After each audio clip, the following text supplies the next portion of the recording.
Alright, ladies and gentlemen, so I want you to take this video with a grain of salt because this Argent Defender Paladin build is currently horribly unrefined. I'll talk a little bit about, I want to showcase what there is to showcase here on the private server and then get off the private server as quickly as possible. That way the upload doesn't take like 3 hours, which fucking sucks. Welcome to China. Anyways, what I've basically done is I recently discovered that you can put any type of gem you want in any socket that you want, that you just don't get the socket bonus if you don't put the right kind of gems in. So I've been dicking around with different things like, you know, stamina and blah, blah, blah, blah, blah. Well, spirit, but you basically have the choice in your gear of either putting in like a 4 MP5 per socket or putting in like 10 spirit per socket. And spirit scales with your intellect, and then blah, blah, blah, blah, blah.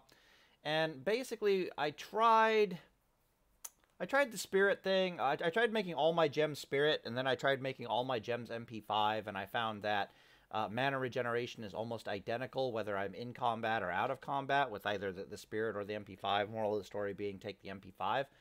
So I basically have gemmed this Argent Defender Paladin with almost nothing but MP5 gear. Not gear, like just sockets. Then I've put on as many MP5 enchants that I could get my hands on, and just mana regeneration, mana regeneration, mana regeneration. We've got over 10k hit points, which is actually pretty decent. We've got over 7,000 intellect, which is actually pretty decent. And the idea behind this build, I'll go into more detail when we get off this server. I just wanted to show you some base stats that is currently going on. Also, we have Blessing of Light here, and the reason why I'm using Blessing of Light on this Paladin, that's not helpful, is it increases my healing capabilities by about 40%. So, for example, my Flash of Lights are healing for about 100, but if I take this away, it's going to be like 550, 580, something like that. Like, it tops out at 580.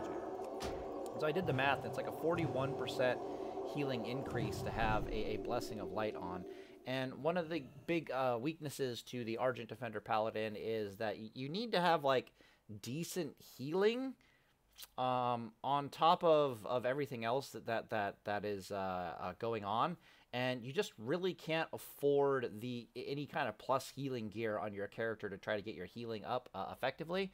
So I'm perfectly fine sacrificing, like, you know, Blessing of Might and potentially Blessing of Kings in exchange for Blessing of Light that wants to apparently give me 40% increase to my heals. So I'm like, all right, well, that's good. I'm Argent Defender Paladin. I'm kind of getting okay healing rates with this. It's like, all right, I'll see if I can make this work. So the healing is fine. The mana regeneration is absolutely insane, and we're going to kind of showcase this real fast. So the idea behind this Paladin is that you're going to be doing a lot of seal twisting. We're going to be talking a lot about seal twisting. And what I wanted is, I wanted enough MP5 to be able to, or mana regeneration in general, coming in from auto attacks, coming in from MP5, coming in from wherever the hell I can get mana regeneration, to sustain both the healing and to sustain the seal twisting that we're going to be doing. Now, seal twisting on Endless is extremely difficult to do. I think the batch window might be like 1/10 of a second. So if you watch, like, watch up here, watch the buffs. When I go blood, they're going to be on me for a fraction of a second. They're going to be on me for this long. Yeah, like 1/10 of a second, right? Yeah, like 1/10 of a second. Okay. So that's like your window of opportunity to try to seal twist on Endless is like 1/10 of a fucking second. It's actually kind of nuts. It's hard to pull off, but I'm going to do it, and I'm going to showcase that you can do it, in fact. All right, that was a fail. Well, it's not so much that it's a fail, it's that you can't tell if it's a success or not unless Command specifically procs, which is kind of interesting. Proc, damn you. There we go. That's a good one. Alright, so what we can see here is Seal of Blood is not only did my melee swing proc Seal of Blood, but my Command Proc also procced Seal of Blood. And that's kind of an important thing to note, because in previous videos I showcased that Crusader Strike actually does not proc Seal of Blood, and it will not proc Command at all. All right, I'm gonna get out of here. We've seen enough. I want this video to actually be uploadable. The last video I did that had a private server showcased me doing like 5 minutes of trying to run out of mana and talking and blah blah blah. It took like 2-3 hours to upload, and it's like, oh my god, kill me. All right, so we're going over here now. We want a calculator and we want some other things. All right, so I'm gonna pause the video. I'm gonna write some stuff down here, and then we're gonna talk about it, because what's going on exactly with this Paladin and the build is a little complicated. Okay, so what I've decided is we're actually going to probably look at the talent tree for a long time, and I'm just going to talk about the build that I'm trying to, I'm tinkering with, I'm exploring, I'm trying to get this thing out of here, optimize. There we go. That's the word I'm looking for. All right, so, oh, that's right. You totally want that. So you put like 1 and 2 here, and then, yeah, that looks about right. So, okay, so variants to the build currently are like, you potentially want to strip points out of Pursuit of Justice. I know that sounds painful. Get 3 out of 3 in Vindication. Put the extra point, God knows where. We got 3 points left here. 1 Judgment. Yeah, sure, whatever. And then you're picking up eye for an eye. Like, there's also potential of getting eye for an eye with this build. So you might be able to strip a point out of Argent Defender and put it into Holy Shield. That's also something to explore. But the point is, you really want to try to get eye for an eye with this build. And then you want to try to wear gear that doesn't have, like, resilience on it. Specifically, you would wear gear like your tier sets out of rating and so forth and so on, because that doesn't have, it has the stats you want. One of the tier sets, they've got strength, they've got stamina, they've got intellect, and then they got like critical strike rating and stuff, but that's not really what we're after. But more importantly, they do not have resilience on them, and if they don't have resilience on them, then I'm very happy to pick up eye for an eye. Because eye for an eye can be seen as a damage increase. Worst case scenario, we avoid eye for an eye. We pick up Pursuit of Justice. We still get, like, you know, 3 points in Vindication, and we're still basically happy people, right? Unclear if we want Holy Shield or not with this build. We're also not picking up Spell Warding, and the reason why we're not picking up Spell Warding is because I was going to try to make it work with eye for an eye. And why would I want spell warding if I'm not taking resilience and I'm actually taking eye for an eye? And the weird idea here is that you're still a paladin in plate armor. You still have Argent Defender, so, you know, we don't really need to worry about the physical damage dealing melee classes too much. Let's try to find a way to be more lethal to spellcasters, especially since spellcasters are going to be running around with like 40% critical strike chance or some ridiculous number like that. Might make use of it. All right, so complicated concepts that are at play here with this particular Paladin build. Concept number 1 is we're not interested in resilience. We are going to focus on eye for an eye. We also don't want stoicism. But worst case scenario, you strip the points out, you pick up your Pursuit of Justice, you pick up your spell warding, and it's like, you know, whatever, right? You do you. Season to taste kind of a thing. Strip that out, put that there. This is another variant of it. You've got 3 out of 3 in Improved Concentration Aura and only 3 points in Spiritual Focus, but that still gives you a 92% chance to ignore pushback. You're almost never going to not be in Concentration Aura. Something I discovered in TBC is that there's a lot of silences going around and interrupt effects that... basically, the way I look at it is it's like, in this row right here, we've got Hammer of Justice. And TBC is full of interrupts, so it's actually kind of hard to get off your hard cast heals compared to like classic World of Warcraft, even though classic World of Warcraft is also absolutely chocked full of interrupts. Concentration Aura is also, so this stun is super useful because you have a 35-second stun, which you're primarily going to be using to heal yourself, right? Same way in classic World of Warcraft, what my primary use of my stun is to heal myself and maintain melee contact with the opponent.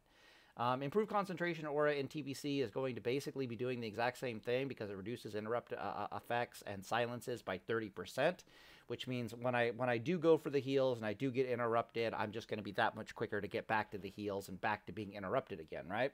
So I can burn through their anti-CC to stopping my heals pretty quickly if I have to, and then of course stuns for heals and so forth and so on. All right, so the advanced concepts going on here, besides eye for an eye, is which may or may not be a thing, is Reckoning versus Crusader Strike. So Crusader Strike has a major issue, and that is on top of the fact that it costs mana, it also puts you on a global cooldown. Oh god, I thought it was 25% weapon damage. Maybe this is a wrong tooltip right here. Anyways, I did my math. It was like 125% weapon damage. 110% is way worse, but that makes sense. Oh, it's also 10-second cooldown. No, it's 6-second cooldown and then 125% weapon damage. Yeah, okay. So the major issue with Crusader Strike is that it costs you a global cooldown. And on top of Crusader Striking, you also want to be doing seal twisting as a Paladin, right? Which is also going to cost you a motherfucking global cooldown. And when you start actually looking into seal twisting, in classic World of Warcraft, seal twisting is really hard to do. We don't have Crusader Strike in classic World of Warcraft, so we have our GCD is completely free for a seal twist in classic World of Warcraft. Just like when we go with a Reckoning Paladin, our GCD is completely free to be doing seal twisting, just like in classic World of Warcraft, right? But the moment you give like a Retribution Paladin an ability like Crusader Strike, which puts him on the GCD, it puts a lot of stress on any opportunity that you would theoretically have to seal twist. And when you actually start looking at lines of play, it starts becoming this weird game of Where's Waldo, trying to figure out just exactly where you can get away with seal twisting on top of Crusader Striking. And part of the problem with that, if we go over here to like a calculator, is Crusader Strike is on a 6-second cooldown, and our melee attacks is on like, you know, a 3.5-second cooldown. And what this basically means is that every 6 seconds, assuming we're seal twisting every auto attack, we're trying to seal twist every auto attack, and we're trying to get out every Crusader Strike on cooldown, we're asking to be we're asking to spend 4.5 seconds of a GCD out of 6 seconds of out of 6 seconds of time, meaning you're spending some like 75% of your you're spending 75% of your time as a Paladin locked in a GCD. This is unfucking acceptable to a Paladin because, and this is why it's a game of Where's Waldo, because suddenly you become hyper vulnerable to things like slows and soft CCs like roots, right? And basically, so picture this. Imagine you're a Paladin and you're trying to run up to like a Druid, for example. This will be a good example. And your plan is you want to auto attack them, seal twist the auto attack, and then Crusader Strike, right? Like that's what you're telling me you're gonna try to do on paper. And what I hear is that you're planning on locking yourself down in global cooldown for the next 3 seconds. So you run up to this Druid, you bitch slap this Druid with your auto attack, you seal twist, and you're instantly rooted by Nature's Grasp, right? Nature's Grasp just automatically procs on you after your auto attack. And so now you're like, well, shit, I need, first off, he's getting distance on you. He's getting 8 yards on you a second, right? So times 1.5. It's going to be 1.5 seconds before you can even do anything such as cleanse or freedom because you're locked in a global cooldown. This fucking guy is 12 yards away from you. He's on the moon, okay? That's a massive amount of distance to it. He got away from you for free. You spent all this time trying to catch his bitch ass, and in exchange for a seal twist, he gets away from you for free. Or in exchange for a Crusader Strike, he gets away from you for free, right? That's, of course, unless you have Blessing of Freedom down, which, of course, you may or may not have. It probably cost you Blessing of... I always assume it's going to cost me Blessing of Freedom to catch people, or it's going to cost me like 1,000,000 cleanses to bless people. They're... blah, blah, blah, blah, blah, blah, blah. Anyway, it's a game of Where's Waldo. It gets weirder. So, let's say you were trying to do, like, I'm going to stun him for 6 seconds, auto-attack... So let's say your plan is like, okay, I want to burst on the target. All right, let me give more examples of the GCD issue. You're fighting a shaman of any kind. Shamans that are good shamans are just waiting for you to cast some form of GCD, and then they're going to frost shock your bitch ass. So, for example, in classic World of Warcraft, if you're physically on top of a shaman or you're closing on a shaman, what a good shaman will do is they will wait for their grounding totem to proc on you.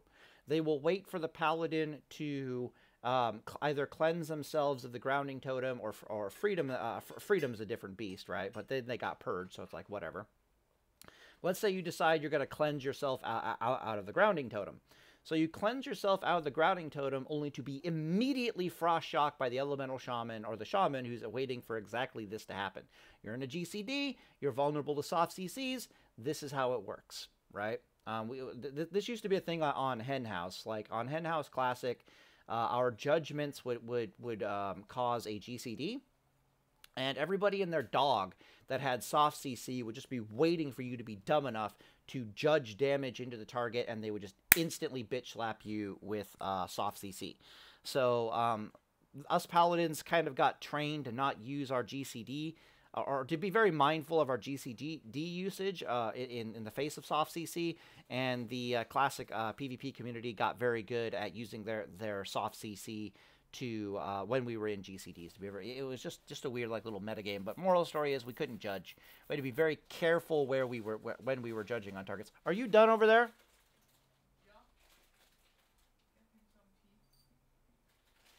Yeah. Anyways. Okay. Another example would be let's see, hamstring on warrior. You're definitely freedoming that. GC doesn't really do anything. But the warrior can still get... Oh, I wanted to see... I want to talk about how much distance that they're getting. So they're still doing 8 yards a second, right? But they only got a 50% slow on you.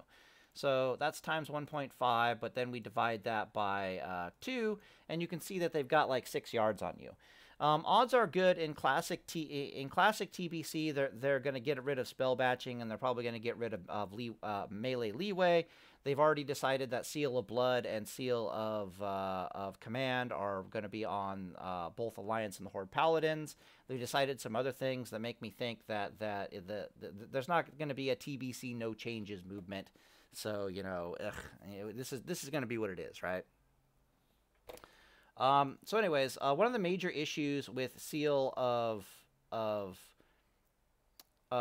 with Crusader Strike over here is that it really doesn't let you seal twist very well. It's like literally a game of Where's Waldo, trying to figure out where you can seal twist and against who and under what circumstances, and do I really want to be locking myself in a GCD right now? Is it really worth the DPS increase or the DPS loss?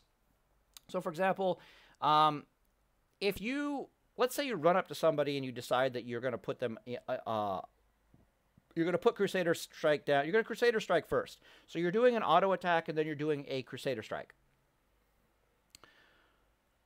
Let me think about this. Brain died. Yeah, so you're running up to someone, you're auto attacking them, you're Crusader Striking them, right? You're like, I'm not going to do the Seal Twist. We're putting Crusader Strike on cooldown. The difference between deciding to Seal Twist that auto attack and not Crusader Striking versus Crusader Striking first and not Seal Twisting, right? Because you can theoretically Seal Twist and then Crusader Strike, right? You're only gaining like a 5% damage, weapon damage increase if you decide to do the double GCD thing, right? If you decide to Seal Twist, and what I'm trying to say is, if your Crusader Strike is available and you decide that you're going to Seal Twist instead of Crusader Striking, you're only gaining 5% weapon swing damage. Assuming, and that's of course assuming that you can immediately get off the Crusader Strike right after you get off the seal twist, which again, you might be locked into a fucking GCD, and that GCD might mean that you're slowed or you're snared or something else, which next thing you know means that you're having to cleanse yourself out of something, which means Crusader Strike is still not getting thrown out. So, for example, against our Druid or against our Shaman, if you're dumb enough to run up to them and use your first auto attack to try to seal twist into them, and then finding yourself having to cleanse something off of yourself, even if they were kind enough to stand fucking still for you, as opposed to use that slow, to run the hell away from you, or to get to break contact and get some distance, you're losing a metric shit ton of DPS, right? Because you're losing 30% of a weapon swing timer every GCD that's going by that you didn't throw out a Crusader Strike. You can do the math on it if you want, but it basically works that way. So that's why it becomes a game of trying to figure out where the fuck is Waldo. So what this means is you're definitely going to want to run up to somebody and you're going to want to auto attack them. And against the Druid, for example, you'd like auto attack them and like see if Nature's Grasp procced. Maybe get your Crusader Strike on cooldown. You know, actually, you wouldn't even want to do that. It would suck. Because the Druid's just going to break contact from you. It's just a bad time. That's kind of a bad example. A Mage is another bad example, because the sheer act of bitch slapping a Mage with your weapon puts a slow on you, and your plan is to lock yourself into a GCD for 3 seconds with a slow on you. You worked your ass off to get on top of this Mage. You're on him. Stay on him, right? It's not just getting on top of a Mage. It's getting on top of a Mage when they don't have blink. You should be spamming cleanse when you're physically on top of a Mage, and then trying to figure out when exactly you can do a Crusader Strike, right? So your GCD is going to be a slave under those conditions to removing a CC off of you and then trying to get your Crusader Strike in. So my point is, the sheer act of picking up Crusader Strike in PvP means that it's really a struggle to try to figure out where exactly you can get these seal twists in, like we just showed. And at high levels of PvP, it's borderline impossible. There are places you can get it in, but it really has to do with it's primarily backed up by stuns, right? So if you can stun the target, and therefore any soft CC won't affect you, right? Being rooted doesn't matter, being slowed doesn't matter anymore. Suddenly you have the GCD availability to actually start seal twisting. Okay. All right. Furthermore, Crusader Strike, like we mentioned, does not proc Seal of Blood, and it does not proc Seal of Command, which is a big negative to it. Which brings us over to Reckoning. Now, the major downsides of Reckoning are you cannot really rely on getting Reckoning procs. And what else? You can't really rely on getting Reckoning procs. And it's a little difficult to try to make maximum usage of Reckoning, especially with like a two-hander. I'm still looking into like optimizing it and so forth and so on.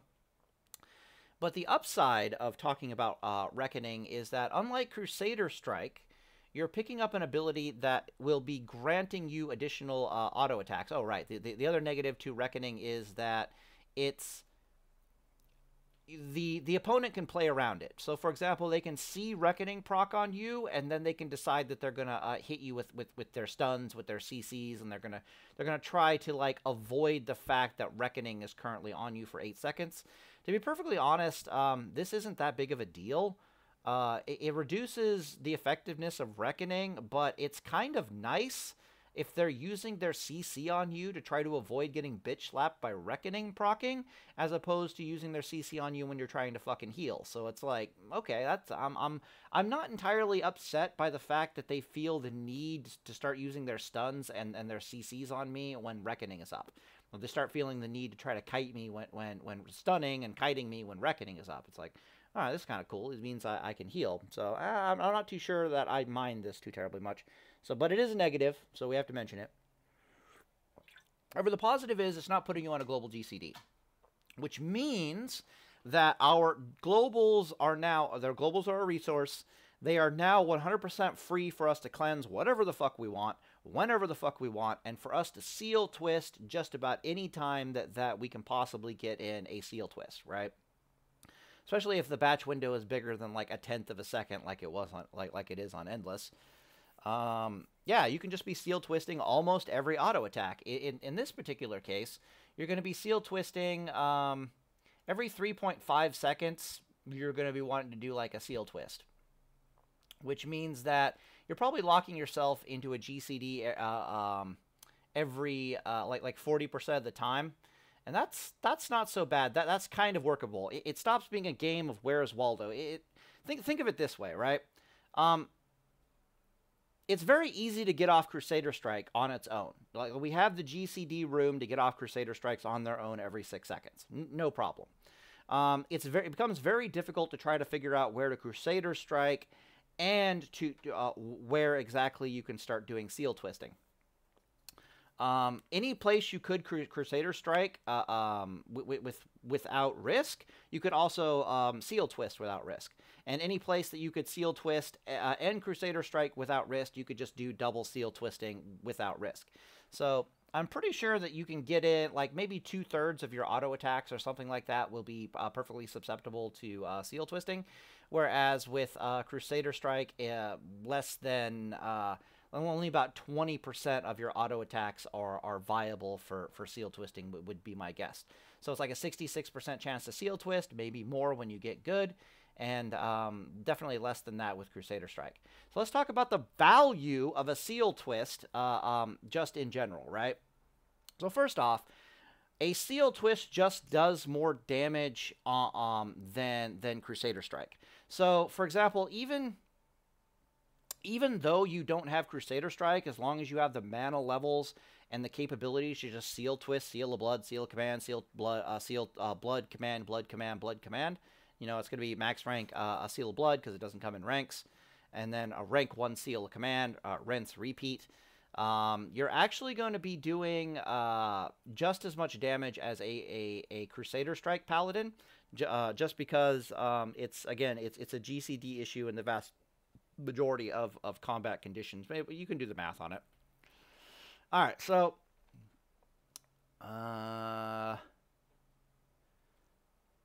reckoning charges are explained kind of weirdly. So it says gives you a 10% chance after being hit by any damaging attack that the next 4 weapon swings within 8 seconds will generate an additional attack. Crusader Strike does not proc Seal of Blood or Seal of Command. But as you saw on the target dummy, and I still think I've got this image floating around here. If I control V? No, oh man, okay, it was a long time ago. Never mind. As we saw, when Seal of Command procced, it actually procced Seal of Blood. This is how it at least works on Endless server, right? Because Seal of Command counts as an additional auto attack. There's a very good chance, for a variety of reasons that I won't go into, that when a Reckoning charge... It's not even a charge. I can't even call it a charge in TBC. When a Reckoning procs an additional auto attack, it will also give you the benefit of your seal your Seals of Command and your Seals of Blood, right? You follow me on this? Which means that if I'm found to be seal twisting, if I'm seal twisting on a Reckoning charge, there's a good chance that the 2 auto attacks that are generated by that, the 2 white hits that are generated by that, will also be proccing Seal of Command and be proccing Seal of Bloods, right? That's kind of terrifying.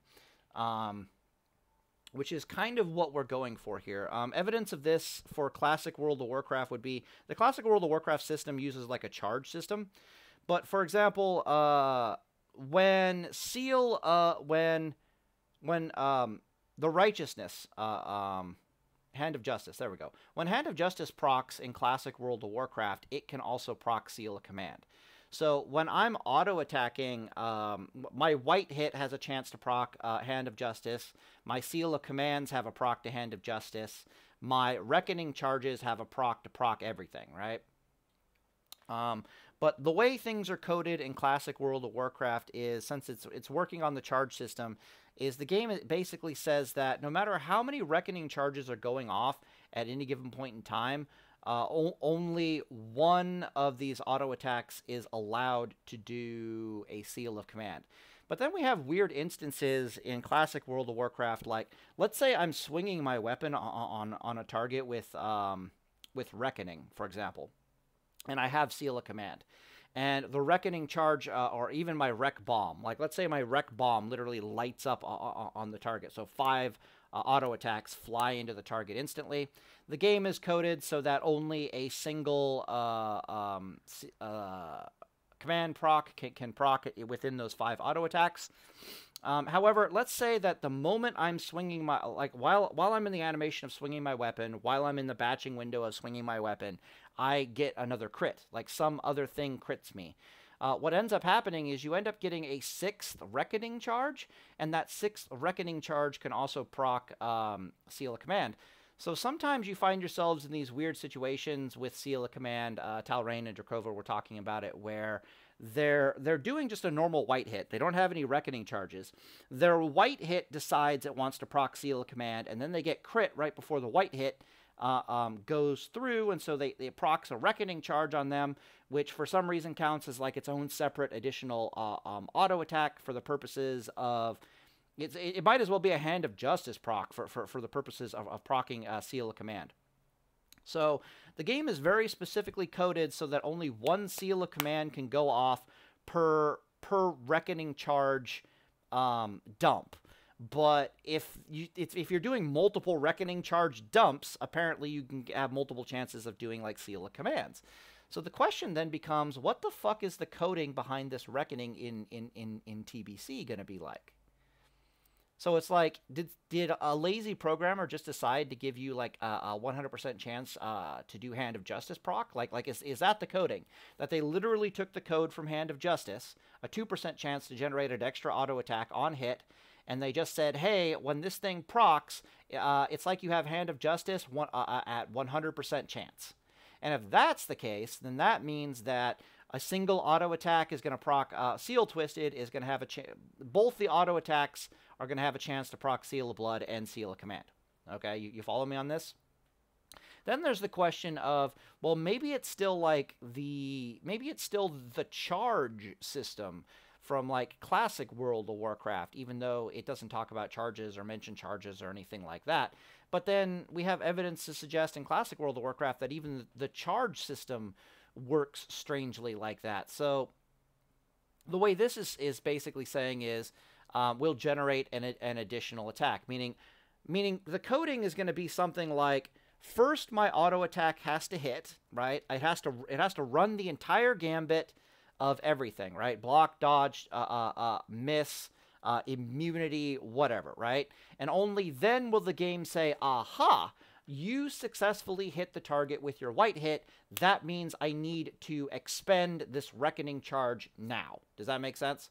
Which I guess is the same thing that happens in classic World of Warcraft. No, that's not true. That's not how it works in classic World of Warcraft. No, that's right. Yeah, it doesn't work that way in classic WoW. Okay. Yeah, I'm on to something here. Give me a sec. Brain. Okay. So in classic World of Warcraft with the charge system, if I swing my two-hander into something and the first attack is a dodge, that's not the system.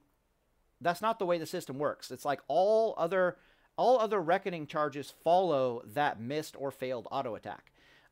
If I was auto attacking into an immunity target, like a bopped or bubbled target, or a limited invulnerability potioned target, all my rec charges follow into it, right? So it doesn't matter if the first attack misses, hits, goes and fucks itself. It absolutely doesn't matter. It's like all Reckoning charges follow afterwards, which I think is why. Right, so it's a completely different system. This thing is saying that, according to the coding, that everything needs to check out first. It's gonna check for hit, miss, dodge, immunities, everything like that. Maybe it won't check for immunities. Let's see here. Next 4 weapon swings. Yeah, it's saying my next 4 weapon swings will generate an additional attack. It's not saying my next 4 weapon hits will generate an additional attack. So maybe it is like the rec charge dump thing as a one. I don't know. I don't know. So I'll be very curious to see in TBC if their reckoning coding actually procs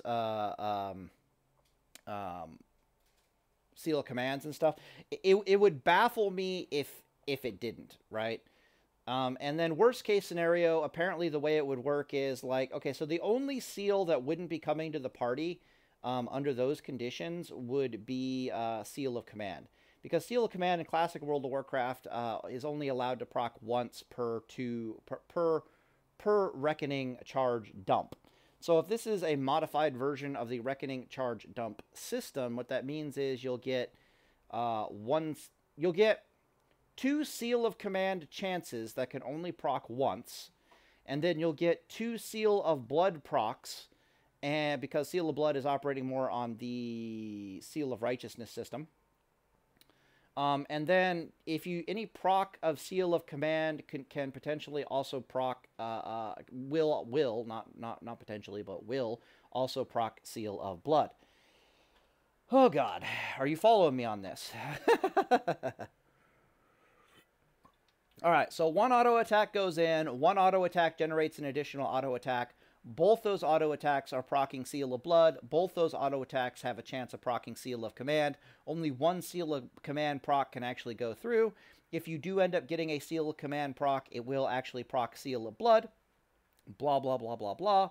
But then there's the other version where they both have a chance to proc Seal of Command, right? Which is only a small DPS increase because the odds of getting two Seal of Command procs is actually kind of low. But in theory, if you're seal twisting on a Reckoning Charge, maximum damage output potential would be two weapon swings plus two Seal of Command swings, and then 4 Seal of Blood procs.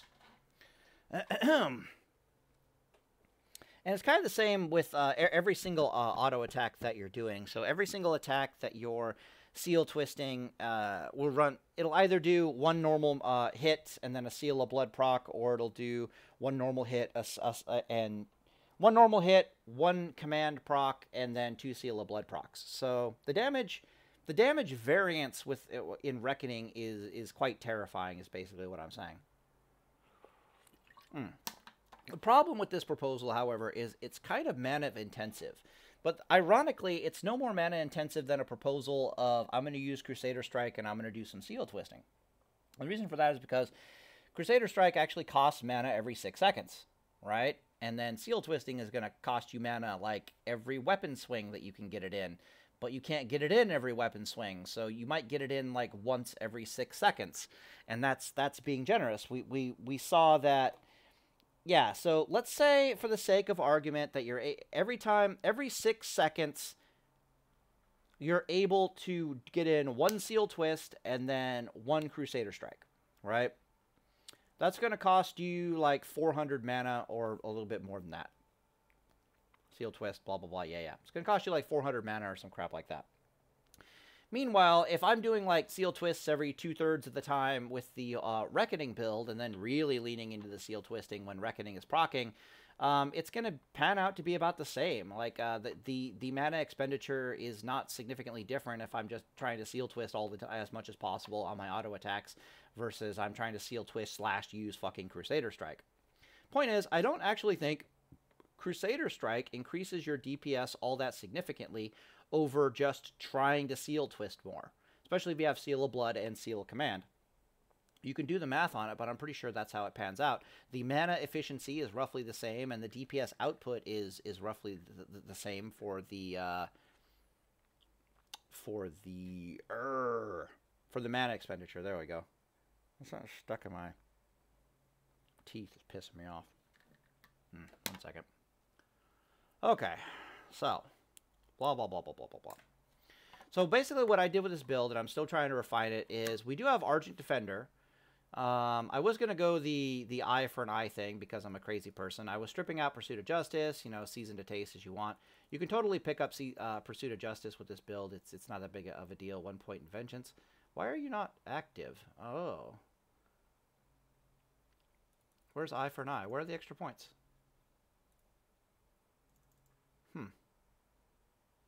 Am I a madman? Am I an insane person? How do you get eye for an eye? One second, let me pause the video. I feel like a crazy person. 38. 1 point. Yeah, let me pause this. Alright, I found it. It was spell warding. Yeah, so I had the 2 points in spell warding, and I was like, where the hell are those 2 points that are supposed to go into eye for an eye? And so, yeah, you rip them out of spell warding, and you put them in eye for an eye. It makes perfect sense. So, in theory, I might be able to do a significantly increased amount of DPS to spellcasters by playing off the fact that they have metric shit tons of crit, but not a lot of burst threat with their crit, which is kind of nice. And then I still have burst protection from Argent Defender, that kind of stuff.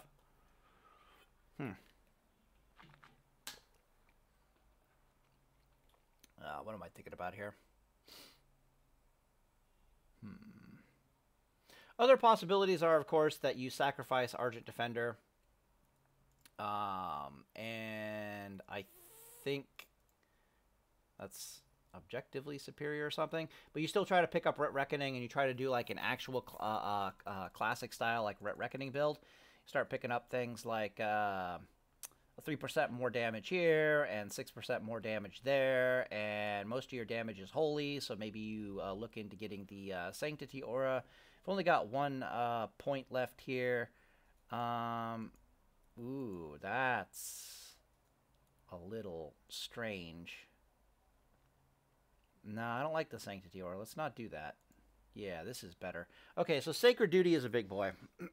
Which is why I'm totally willing to get rid of Sanctuary Aura for Sacred Duty. So Sacred Duty is actually objectively terrifying. This thing is like another Wings on a Paladin. And the reason for this is because it gives you a really terrifying all-in capability. God damn it, I still have that stupid thing stuck in my teeth. One moment.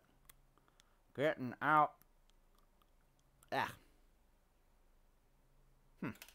It's like I ate popcorn style. Stuck in my teeth. Alright.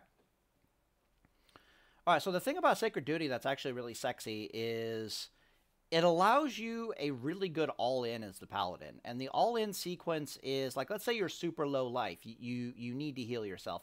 You're in Argent Defender mode. Yeah, you need to heal yourself, you know, but your opponent's also being worn down pretty good. You're like in a DPS race against a rogue as a primary example, or like a warrior or something like that, right?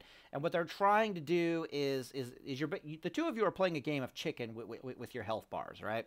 And it's they're all in on the DPS to try to force out the bubble, and once you bubble, they're going to fuck off and they're going to go heal themselves. They're going to come back in on you when you don't have bubble.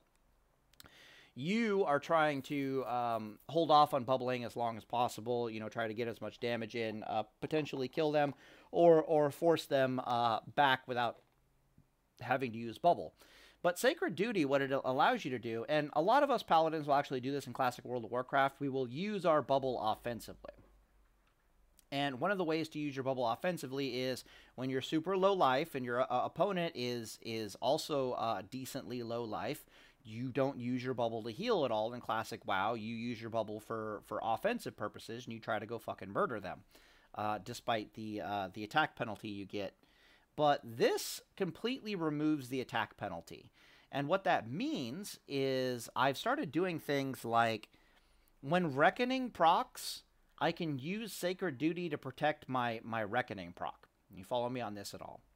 And what I can basically do is I can actually, it's really good to pair the two. You get a Reckoning proc, and then you Sacred Duty, and then you're all in on Sacred Duty and your Reckoning proc. You don't bother healing yourself at all. You pretend that you're a Reckoning Paladin from the old days of Classic World of Warcraft, and you're just all in on the Sacred Duty. So you're able to stay on top of them for 12 fucking seconds without any DPS loss penalty from your weapon. You've got Reckoning. You're seal twisting on them the entire time. They can't get away from you, right? They can't get away from you because you've got Judgment of Justice on them. You outspeed them. They can't CC you. They can't stun you. No amount of CC is getting you off of them when you have bubble rolling. It's not crumping your style with your Reckoning charges at all. you will beat the absolute living shit out of somebody while in Sacred Duty with Reckoning rolling. Hell, you'll beat the shit out of somebody with Sacred Duty rolling in Sacred Duty without even having Reckoning rolling, but they go really, really good together. So on top of that, once your Sacred Duty wears off, I mean, my bad, once your bubble wears off, then you just stun them for 6 seconds, and then you continue with your burst. So it's a really terrifying 18-second burst that you can put into a target, especially targets that can't heal, or it just won't work too well for them, especially with Reckoning.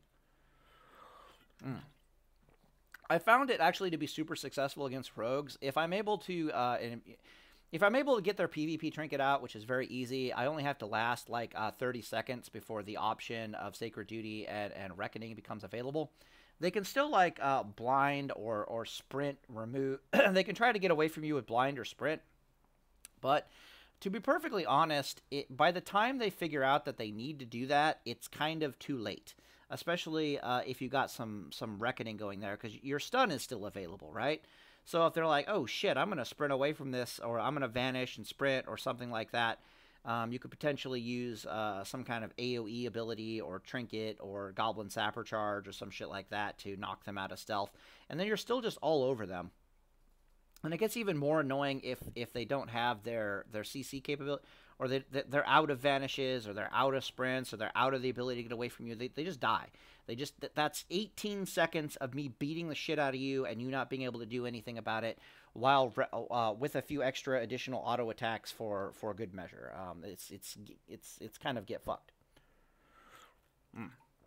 So I was playing like my holy spell power Argent Defender Paladin against a rogue, and I had Reckoning proc, and I used it in conjunction with Sacred Duty, and then into a stun, and I must have got like 20 auto attacks into this poor guy within the duration of it, at least 16 auto attacks. It was absolutely kind of insane. It was just I think I damn near globaled him. He was almost 100% life, and I put 18 seconds plus a Reckoning proc into him from a Sacred Duty and a stun, and I just about 100-0'd him in that window. It was kind of nuts.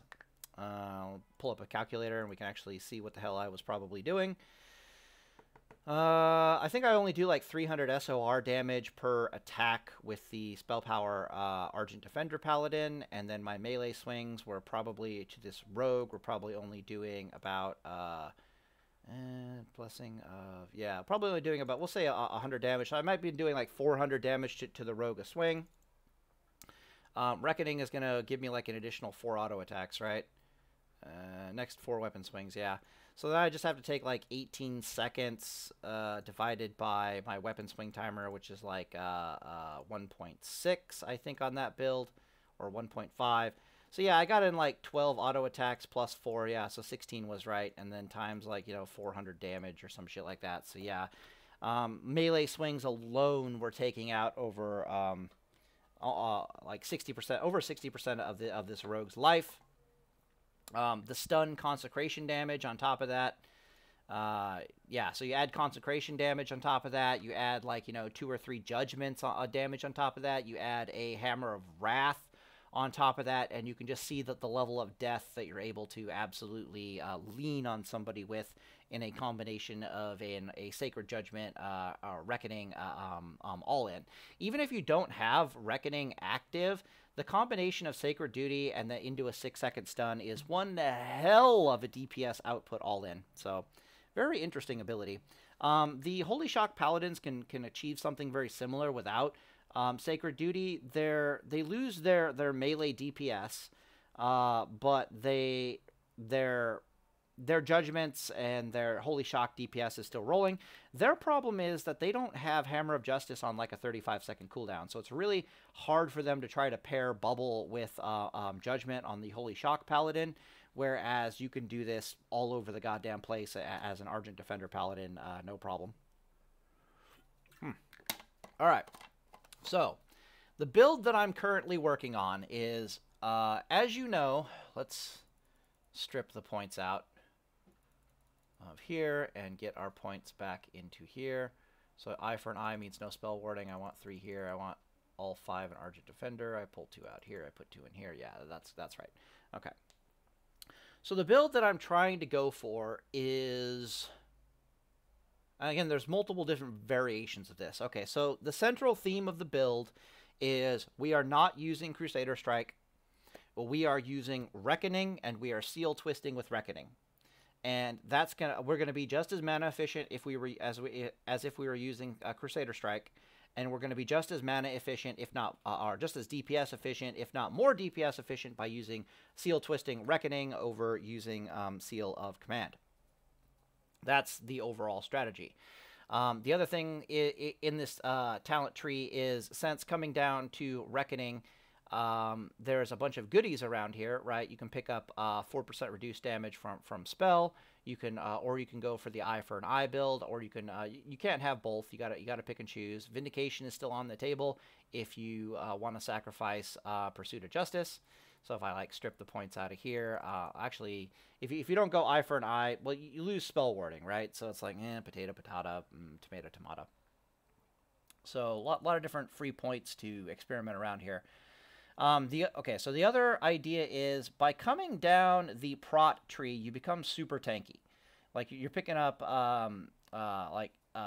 percents of stamina here. You're picking up flat damage reducers. You're picking up more damage reducers. You're picking up Blessing of Sanctuary, but as we saw that I was playtesting, I would prefer to use Blessing of Light with this build, believe it or not. But you're probably mana efficient enough that you... Blessing of Sanctuary is also kind of just as good as Blessing of Light, right? Blessing of Light makes your heals more efficient. Blessing of Sanctuary just makes you take less damage. Seasoned to taste kind of a thing. Blessing of Sanctuary in Burning Crusade, I'm fairly certain, will also make you pretty goddamn immune to dots.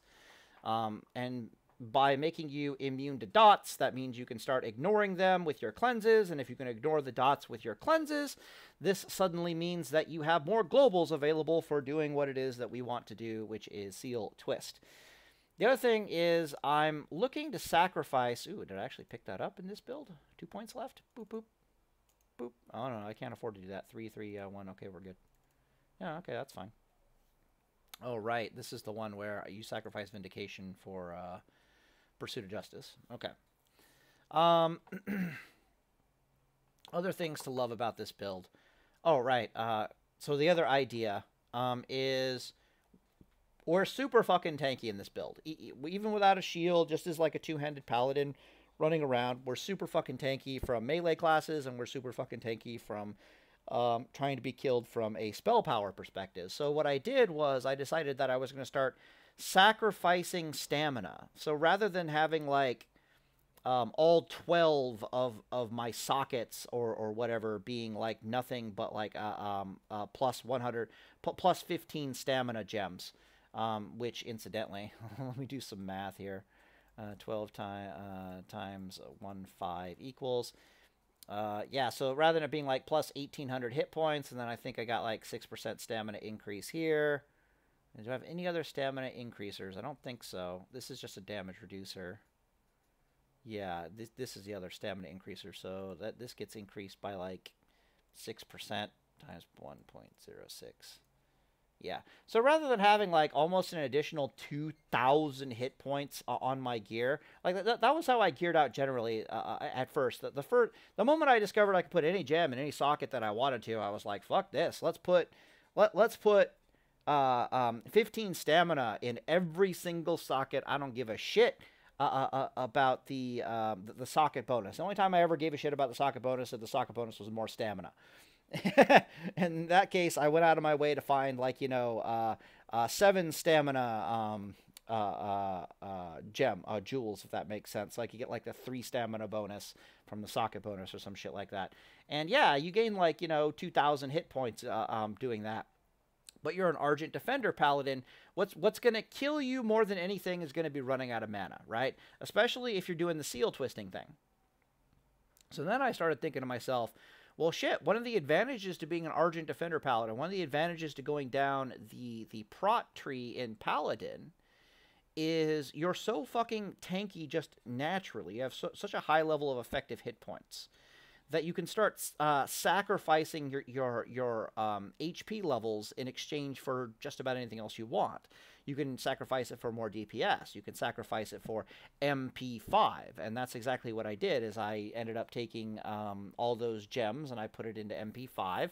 And to be perfectly honest, I might be a little too mana efficient with that much MP5. Like that's one of those things that I really need to refine in practice. But then again, it's like it's often like more the merrier with the MP5 kind of stuff on this build. So what's really awesome about this build is, again, as we saw, it has about 10.5k effective hit points. If you went crazy on the so rather than having like 13k rather than having 13,000 hit points and then like almost no mana regeneration, like I tested it, it's like I was gonna super quickly. I instead have like 10.5k hit points, like 10,500 hit points on an Argent Defender Paladin that is more than an alarming amount of effective HP. And I had some ridiculous number of MP5 kicking around, like 4 times 12, like 48 MP5 from the gems. And then I had a few bits and pieces of gear here, adding like another 25 MP5. And then the question became, do I use Blessing of Wisdom for another 41 MP5, or do I go with like the Holy Light or Blessing of Light kind of thing, and then my heals are 40% more effective, like that kind of a scenario? And the answer is I don't know. I also tried putting in Nothing But Spirit in the gem slots instead, and gearing out to be a little bit more spirit heavy geared, and that didn't work out too well either. The MP5, what ended up happening was I tested the spirit regen over 30 seconds. Like how I do my tests is I literally cast a seal, and then I completely empty my mana, and then I cast a rank 1 seal of something, and then I let the rank 1 seal time out, and I see how much mana that I've managed to regenerate in that amount of time. And when I did this with the spirit gear, it was about 1,600 mana. That's 1,600 mana, like not attacking anything, just standing with my thumb up my ass. To give me an idea of just how much mana is coming from the spirit specifically, and not from the Judgment of Wisdom. My thought process is that the MP5 is either the spirit regen or the MP5 regen is going towards one of two things. It's either going towards healing or it's going towards seal twisting, because there's only going to be one of two types of scenarios for a paladin. Either you're physically on top of your target beating the shit out of them, and in that case you theoretically have Judgment of Wisdom on them, or in order to catch them and stay caught on them, you have to have like Judgment of Justice on them, would be another example. If I'm beating on a target that I can afford having Judgment of Wisdom on over Judgment of Justice, then all of the wisdom mana that I'm getting back from my auto attacks is going into fueling the seal twisting, and then all the MP5 is going into fueling and maintaining the healing that I'm theoretically doing. Or the situation is I'm not physically on top of the target, and I'm not beating the shit out of the target, in which case I might be in a mana war with like a spellcaster at range, like a mage or an elemental shaman or something like that. In which case all the MP5 gear is feeding the need to be healing constantly in our little mana war type scenario. So I wanted to see just how much mana is being regenerated predominantly just from the MP5. And from the spirit gear, it was about 1,600 mana was regenerated over 30 seconds from spirit, from having nothing but spirit gems. And then from the MP5, it was almost identical. I was getting back 1,600 MP5 mana over 30 seconds from the MP5. And at that point, I was just like, whatever, take the MP5.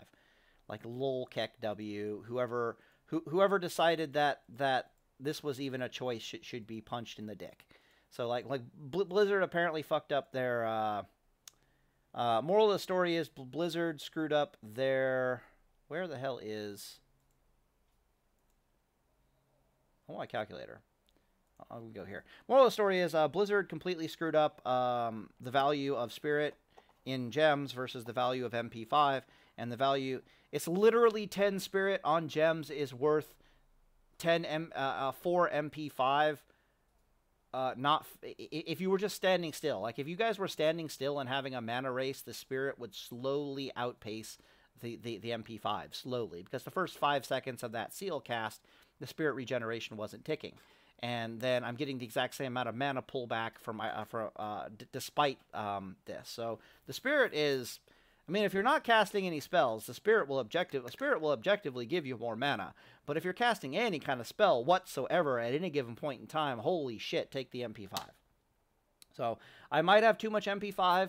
The build currently has more than enough MP5 to sustain seal twisting almost indefinitely. I can spam seal twists constantly. I can just be like globals are just entirely locked down into either bloods or rank 1 seal commands, and I slowly, torturously over time under those conditions. So I'm like, well, if I'm seal twisting correctly, then this should be more than enough mana to maintain seal twisting. I've been PvPing with it, and I haven't been seal twisting in PvP. So the build is far less effective because the batching is such a tiny window, and it would take a long time for me to figure out the skill to really learn how to seal twist on the endless private server. So I haven't been doing that. The build is performing extremely well even without seal twisting. And the build is literally intended to seal twist. I have to do a lot more healing because I'm not seal twisting, but then I have a lot more mana to heal with because I'm not seal twisting. So it's kind of interesting that way. Yeah, I'm expecting in Classic World of Warcraft for the seal twist batch window to be either absolutely enormous or relatively small. So in Classic World of Warcraft, the seal batch window is about 0.2 seconds, right? So even though the batching window is 0.4 seconds, the window to get in a seal twist is 0.2 seconds. And the reason why it's 0.2 seconds is because you have to do it during the attack animation.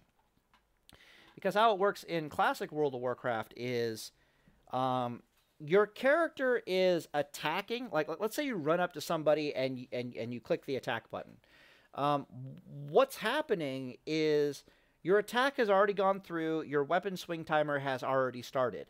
But then your character needs to go through this fucking animation before the attack will actually register damage on the target. This is why, for example, you can run up to a mage and start your auto attack, and the mage will immediately blink away. And even though the mage blinked away from you, you'll be standing back, completing your auto attack, and the mage might just explode like 20 yards away. That's literally what happened, right? And it's literally 0.2 seconds later, the wreck bomb is registered on the mage, and the mage explodes despite the fact that they successfully blinked away from you. So that window of swing time is your window of time that you have to try to get in your seal twist. Fun fact, two-handed weapons have a much longer swing time animation than one-handed weapons. Therefore, it is more than often not a larger batch window to try to get in your seal twist with the two-hander than it is to try to get in your seal twist with the one-hander. This is why seal twisting with one-hander is really hard to do, and why I brought it up in the Holy Shock Paladin video, why it might be important for us to try to get enough haste to get this melee weapon down to 1.5 second attack speed. Therefore, we can actually seal twist with this motherfucker. Otherwise, it's really painful to try to seal twist the fast one-handers because their animation window is quite short. It's not too bad. It's like 0.15 seconds or something like that. Like you get used to it. Like I can seal twist pretty decent, like at an 80% success rate with my Edward the Odd. Not that I ever do it in Classic World of Warcraft, but I have play tested around with it enough to know that I can do it. The two-handers are much easier to seal twist. They're much more comfortable to seal twist because, again, they don't lock you out of the GCD. The biggest problem with seal twisting with the one-handed weapon is the GCD issue. That comes into full effect. Therefore, it is a game of Where's Waldo to try to get in your seal twists with the one-handed weapons in the spell power build. But there are opportunities to, and times to do it, for example, right? So, for example, if you know the matchup all too well and you know they don't have anything to stop you to stop you from seal twisting, then you can just go on like a seal twisting spree, if that makes any sense, right? You can just seal twist, seal twist, seal twist, seal twist, seal twist, seal twist. It doesn't matter that you're locking the GCD, that you're locked in a GCD all the time. They got nothing to punish you. So, for example, if they've just frost shocked you, frost shock's a bad example because you need to cleanse it. Like, you're fighting an elemental shaman and they've just earth shocked you. Well, you know, you got 5 seconds that you can seal twist. So you know that you can probably throw in 3 seal twists. Or it's time to try to get in a holy light because, you know, they're not going to be able to interrupt you for another 5 seconds. But yeah, so you can see your seal twisting opportunities coming a mile away. Blah, blah, blah, blah, blah. This build might actually be terrifying. I'm not so sold on the eye for an eye, to be perfectly honest with you. The rules with Paladin gearing priorities is be alive, not dead, number 1, and then number 2 and number 3 is can you catch it, can you kill it? And how do I put this? Yeah, we strip these 2 points out. And then and then I put like 1 point in some random fucking place, and then eye for an eye. The problem with the eye for an eye build is we're a little bit in violation of can you be alive, not dead, can you catch it, can you kill it? Because this thing does not synergize well with resilience gear, and in fact, you're not going to be ideally using resilience gear with eye for an eye. You want them to crit you. But this is putting a lot of stress, in my opinion, on the Argent Defender build in general to survive this. And so it's like whatever DPS you might gain from eye for an eye, you might lose from your from needing to like stop and heal yourself all the time when you could just be like putting melee attacks into them. So it's kind of like, I'm not entirely sold on the eye for an eye, but it is around and here and viable. I definitely want to test it out because they have metric shit tons of critical strike chance. They're a lot less bursty in TBC casters, and they have a lot more critical strike chance to try to overcome the resilience. And so eye for an eye might be a bit of a playground. You might get a lot of chip damage on them with eye for an eye, and then Reckoning is still around and is still a thing. And yeah, a little scary. I have playtested this build against casters, and the MP5 is more than sufficient for you to engage in mana wars with the casters, especially if you're, you know, using Judgment of Wisdom, Seal of Wisdom, like stuff like that. You're not super interested in your blah, blah, blah, blah, blah, blah, blah, blah, blah, right? Yeah, okay, whatever. What else is interesting? Needs to be refined. So I guess the base version of this is just you're going to come down into here. You're going to pick up Pursuit of Justice. You're going to pick up Seal Command so you can start seal twisting.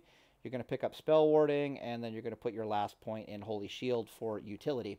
Oh, so the other awesome thing about this build, and this is why I'm really kind of excited for this build in my personal opinion. If I'm pushing Gladiator, right, like let's say I want to get Gladiator in Arena, I'll probably use the Holy Shock Paladin that doesn't run out of mana, right? Not that this wouldn't be bad in Arena to go in twos. You have 2 of these Paladins going in Arena. It could generate some very interesting things. It would also be super interesting if a bunch of Argent Defender Reckoning Paladins went in on like 5s. So like, for example, let's say you went into 5s and there's just 5 Argent Defender Reckoning Paladins. Like that's your 5-man team comp.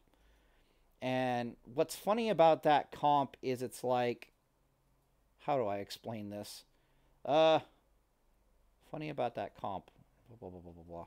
So what's funny about, I was thinking about this. So what's funny about a 5-man Argent Defender Paladin comp in Arena is it's extremely advantageous for the 5 of you to blob up, right? Is to literally like blob up on a single target, like to physically try to merge with yourselves and blob up on a single target, hilariously so. because what you're basically daring the enemy team to do, okay, so you're putting them in a bit of a catch-22 scenario. So the enemy team wants to target a single Paladin, get out his bubble, and then after the bubble is done, you know, kill him. Like, that's what they want to do. Like, that's their strategy. And then they're going to have to move on to the next Argent Defender Paladin, rinse, and repeat. But during this process, to try to tell your 5-man team, do not AoE these fucking Paladins because they all have Reckoning, use single target spells only, to 5 human beings that have AoE against 5 targets that have blobbed up, good fucking luck with that, right? Good luck. Like, good luck telling a mage not to Cone of Cold on 5 stacked pallies. Good luck telling a Discipline Priest or even a Holy Priest not to, like, Holy Nova on 5 stacked up pallies. Good luck telling an Arms Warrior not to use Sweeping Strikes or Thunderclap or some shit like that, right? And you're basically daring them to use their AoE on you. And you're going to be super hard to kill anyways. So you might end up convincing them that they need to use the AoE to even try to kill you guys. And God help them if if like 2 or 3 of these fucking Paladins proc Reckoning. And now they're seal twisting on you. Nothing is surviving this. Nothing is surviving that. It's just like gone. And what's even more messed up about it is if they manage to kill one Argent Defender Paladin pretty effectively, then the question becomes, do they have the mana to kill the other Argent Defender Paladins? So I find it really funny. 5 Argent Defender Paladins using Reckoning and Seal Twisting in an arena. Holy shit, how do you deal with that in 5s? We'll see them. No, you won't. We'll slow them. Not really. It's like, we'll AoE the shit out of them. Thank you. No, seriously, thank you. You're murdering the shit out of whatever we want dead. It's like, hey, we're gonna kill this guy over here. Like, it just explodes. Holy crap. So this might be a thing in 5s, and I'll laugh my ass off if there's a 5-man Argent Defender Paladin team running around. Oh God. In that case, you wouldn't want to take eye for an eye. You just want to be as absolutely tanky as possible. Bubble if you have to. It's not that big of a deal. Die if you have to. It's also not that big of a deal. Just make sure just make sure that the enemy is dying faster than you guys are, and you're probably gonna win. How stupid is this shit? That would be absolutely fucking hilarious. 5 Paladins might be too much. You know, I don't think I've got enough blessings for 5 Paladins. But then again, it's like every Paladin has, like, every blessing there is. And how do you purge the blessings off of them when they're just kingsing themselves, right? I mean, they're using symbols of kings to bless themselves. So it's like, how many is that? Oh, God. 5 times 5? Yeah. So the Paladins have... Let me think about this. Oh, God. Let me go over here. All right. Come here. So the Paladins have kings. Because they're prop pallies, right? They're not limited. They got all the blessings. They got all the blessings. Right? So they got kings. They got light. They got might. They've got sank. And they've got... MP5? Do we want anything else? Is there any other blessing in the game that I'm forgetting about? Wisdom. I think that's all the blessings, right? Is that all the blessings? Yeah, so they have all the blessings. So they got 25 fucking blessings on them. Between these 5 fucking Paladins, 25 goddamn blessings. It's going to take 3 purges per Paladin to knock off their blessings, assuming that Stoicism isn't around. So Stoicism, you know, 30% chance to resist these fucking blessings, or these resists. So let me think about this. I'm starting to think about the task before a Resto Shaman and a Discipline Priest to try to remove their blessings, and just how futile this actually is. So I've got 5 fucking blessings on me, and you're gonna need it's gonna take you like 4 purges to remove all of them. Times 0.7. Have you successfully removed 5 blessings? Times 2. Yeah, okay, you have. Okay. So it's gonna take 4 purges to remove all 5 blessings because Stoicism is a bitch. All right.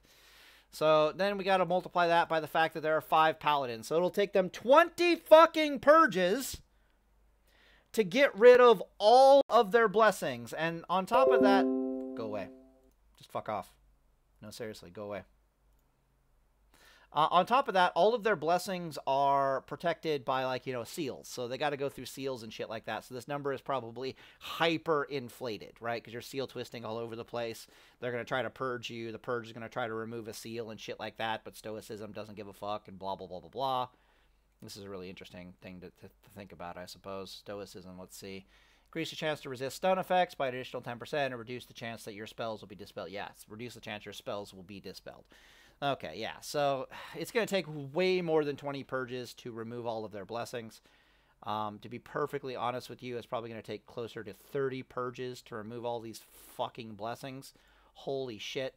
Okay, so they've thrown out like 15 purges each. They've been locked into global cooldown, can't DPS, can't do anything else. 15 times 1.5.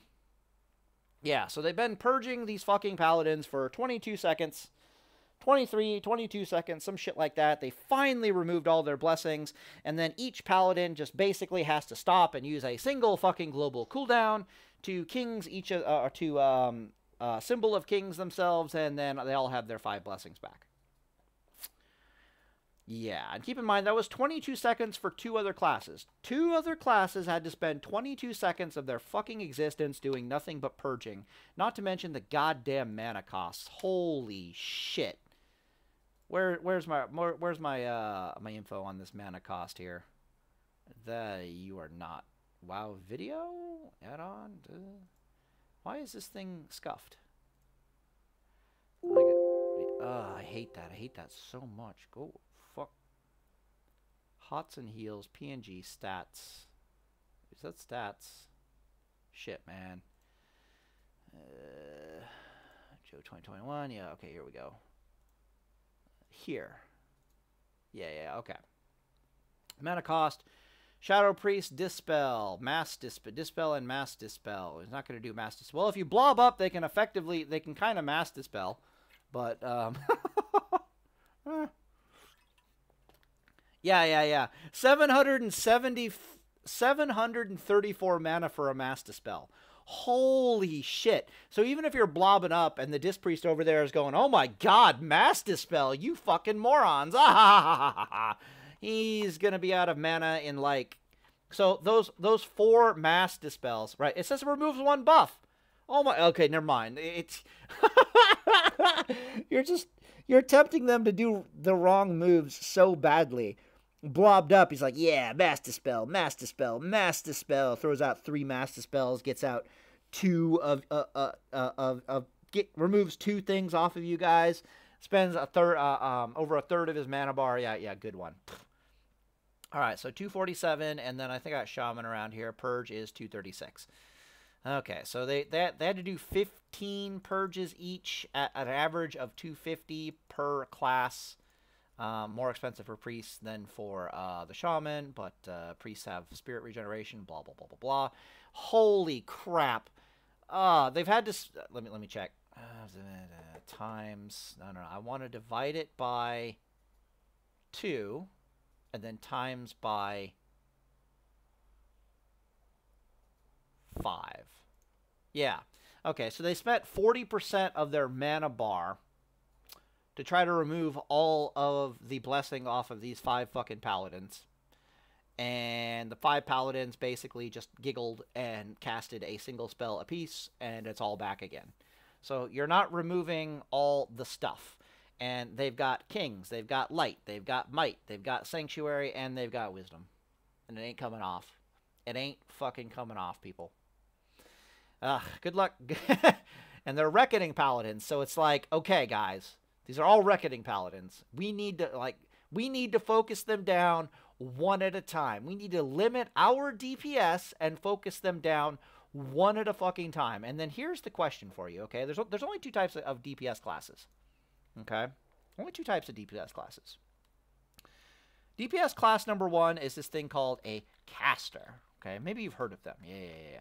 And then there's this other DPS class called melee. Yeah. Jackasses that like punch you in the dick, right? So there's jackasses that throw fireballs at you, and then there's other guys that punch you in the dick. Balls and dicks all over the place, okay? All right. So the ballers, aka the casters, they really don't like getting the shit kicked out of them. They don't like being punched in the face while they're trying to cast their spells. That's not really their thing, right? Their single target DPS tends to go to shit if they're actively being punched in the face. You follow me on this one? Okay, good. They're actively being punched in the face, their DPS tends to go to crap.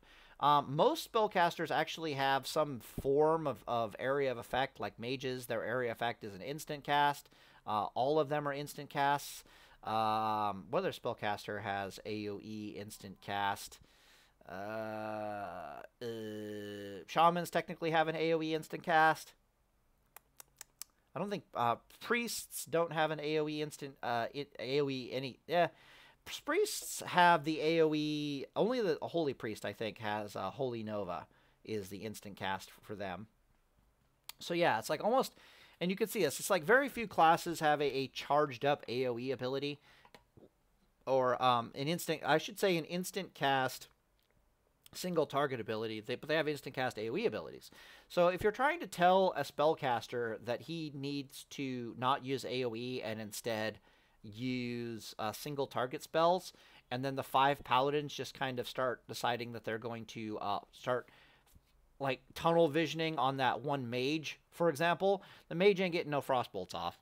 The warlock ain't getting no shadow bolts off. Their DPS is going to fall off a cliff. On top of that, you got melee running around trying to duke it out with 5 Argent Defender Paladins. Yeah, good luck with that. I don't even think you really stop and heal too much with these Argent Defender Paladins, even though you could just stop at any point in time and heal yourselves. Maybe 3 of you will stop and heal yourselves, and then the other 2 just keep waylaying on something. I have no idea what the tactics are, but I would be absolutely fucking... I would find it absolutely fucking hilarious. 4 Argent Defender Paladins in 5 Argent Defender Paladins in 5s. That would literally objectively blow my fucking mind, because their burst capability would be absolutely terrifying, and their durability is more than sufficient to be dicking around in 5s. And any mistake on the enemy team, a single fucking AoE, a single Cone of Cold, a single Arcane Explosion. Every time you are Arcane Exploding on something, you're AoEing these guys, there's a 50% chance that one of them gets Reckoning. Holy crap. Right? So you might be maintaining... Let's say someone is dumb enough to go Arcane Explosion, Arcane Explosion, Arcane Explosion. Okay, congratulations. 3 Paladins now have Reckoning. It's not you who gave them Reckoning. It's the target that everybody is focusing, the melee and everybody. He's got Reckoning, right? There's no way in hell he doesn't have Reckoning now. The 3 Arcane Explosions have given Reckoning to at least 2 other Paladins.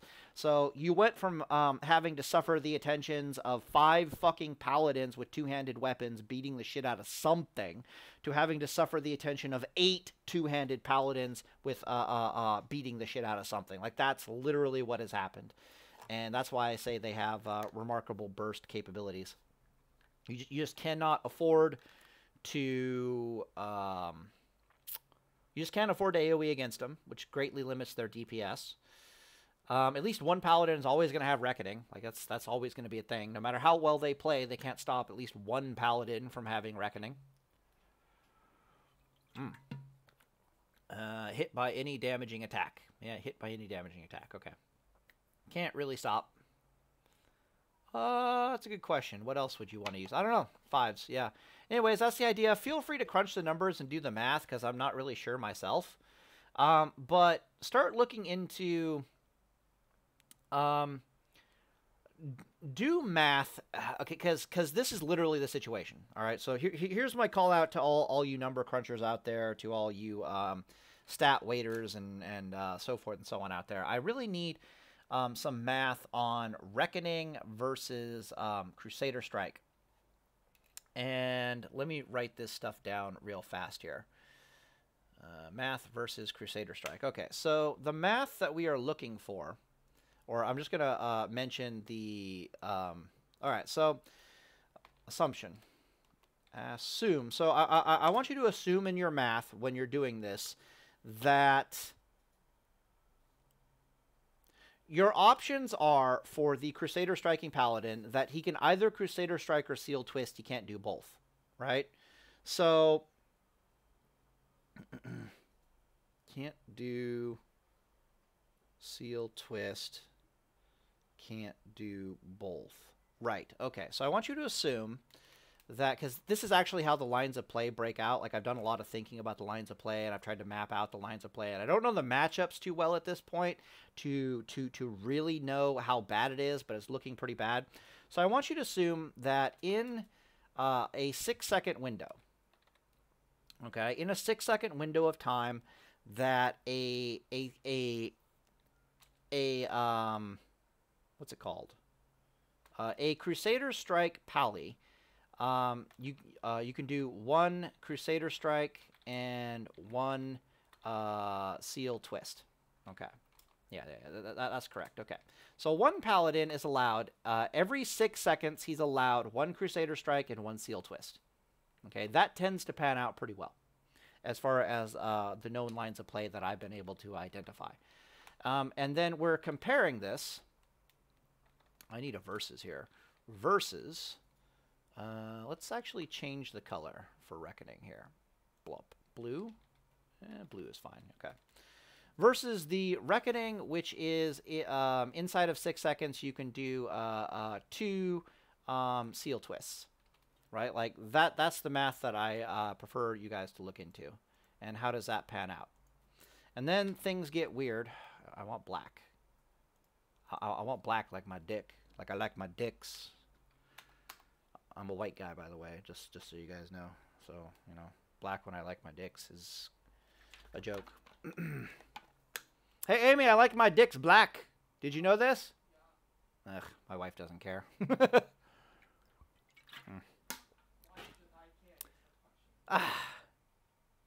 Okay. Let's see here. All right, but there's a few additionals. So, Crusader Strike cannot proc SOC or SOB. Okay, Crusader Strike cannot proc SOB or SOB, and then what is it? Seal of Command SOC can proc SOB. So a Seal of Command proc will proc Seal of Blood. Fuck off. Just fuck off. Okay. Anything else I need to know? Seal of Blood can proc Seal of Blood from a Seal Twist. And yeah, that's the mechanics of Seal Twisting. So what I want to know is Crusader Strike actually doing more damage than us Seal Twisting more often, just without Reckoning whatsoever, right? Is it just, to what extent is Crusader Strike doing more damage than Seal of Blood? If we have to always choose between either our Crusader Strike or getting in a Seal Twist. And the answer, the lines of play basically come out to every 6 seconds you're on top of a target, you basically can afford the GCD for a Crusader Strike, and you can afford the GCD for only one of your 2 auto attacks within that 6 second window. You can't really do both. So if you didn't take Seal of the Crusader, instead you have the GCD available to, instead of using a Crusader Strike, you could do a Seal Twist. And I would like to see the math on that, especially since a Seal of Command can proc SOB. Crusader Strike cannot proc SOB, blah, blah, blah, blah, blah. Some additional mathematical figures you might be interested in if you really want to go math heavy on the shit. Would be, this is not what I wanted. Where are you? Are you here? You're here. Okay. It's over here. So I went through and I looked at all the gear that the automatic gearing arena gear is suggesting that you take into arenas. which is probably the vast majority of things that people are going to do. Locks, it's all their dodge and parry chances, like who can dodge, who can parry. Like here, Enhancement Shamans, they have a skill that gives them parry. Resto Shamans don't have parry. Elemental Shamans don't have parry. So you can factor in Seal of the Casino issues. It should also be noted that a human paladin, okay, let me think about this, just for your mathematical enjoyment and purposes, because this is a really complicated math problem when you get right down to it, right? Because it's easy enough for you to probably math out Seal of Blood and Seal Twisting versus Crusader Striking, Seal of Blood, not Seal of Command, blah, blah, blah, blah, blah. Especially if I'm giving you my prediction of the line of play, being that only about 2/3 of your windows of opportunity can be used for Seal Twisting, right? However, where things get really complicated and it starts like becoming a mathematical problem that I can't really handle is when I start factoring in Seal of the Casino. So here's all your figures for the classes that you'll be struggling to deal with for Seal of Casino. And as an additional benefit, I'll actually tell you what you can expect to have for a resilience rating, not a resilience rating, a expertise rating on your character. I got the numbers for that. Okay, so if you're a human, you have a 5%, if you're human, you're using a 3-piece, oh god, just in case you want to look it up, using 3-piece Lightbringer boots, belt, and wrist. And the reason for that is it's some of the only gear in the game that actually has expertise rating on it, like, period. Like, you can't find expertise rating anywhere, and for some reason, those 3 pieces on the Lightbringer actually have expertise rating. It's enough expertise rating that it gets you to, like, 15 expertise, and then Paladins end up having, like, 20 expertise, right? So what this translates to is if you're not a human Paladin, that's 3.75%, I do believe. I'll check that real fast. That is 15 times 0.25 equals, yeah, 3.75, because it's 1 point of expertise is reducing your target's chance to dodge and parry by 1/4%, which is why I ended up having 5% on my Paladin when I had that gear rolling. I'm going to totally watch this video here. What else? Right, so I got the percentage. I got the percentages. Let me throw them at you. So if you're not a human, your targets have if you're not a human and you're in proper gear, it's going to be minus 3.75% dodge and parry for your target. And then if you are a human, I'll put that in brackets actually. If you are a human, that number goes up to 5%.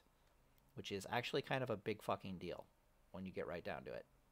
Yeah, so this is what you can expect expertise to be. So if you could math out this problem for me per class that I have listed here, that would actually be great.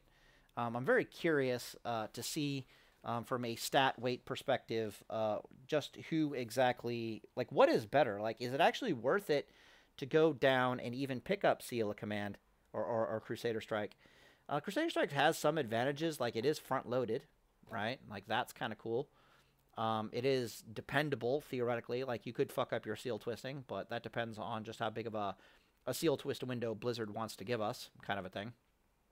But I honest to God think that because Seal of Crusader is not proccing anything, because Seal of Crusader is not proccing Seal of Blood, and it's not proccing Seal of Command, that it is objectively not, it's definitely not superior enough in its performance to warrant you taking it over Seal of, or over just normal Seal Twisting on any fucking Paladin with a two-handed weapon.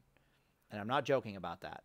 One could argue that there is a place to do it, and that's kind of, it doesn't even work in a burst.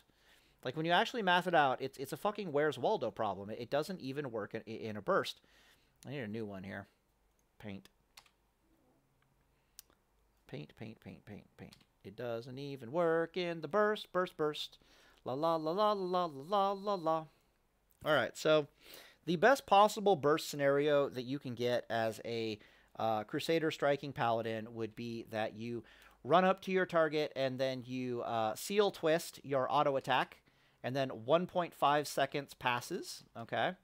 And 1.5 seconds, all right?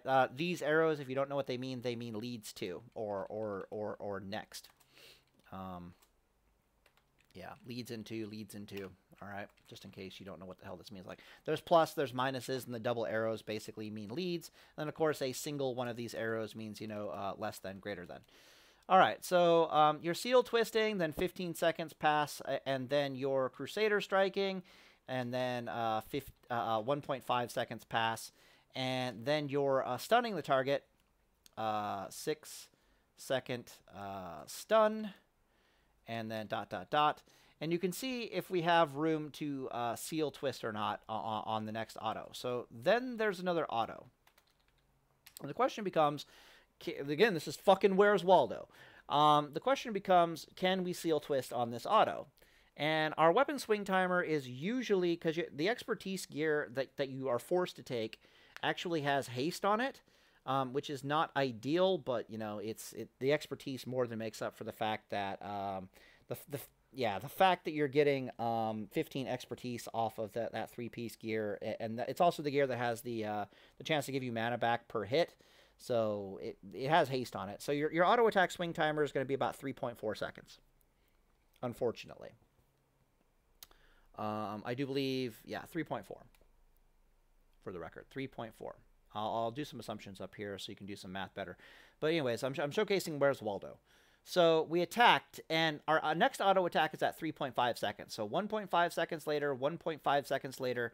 Right, so I need to go, we stun the target, and 1.5 seconds are passing, but then, so we're in a global cooldown, and then our auto attack goes off. Right, and you can't avoid this.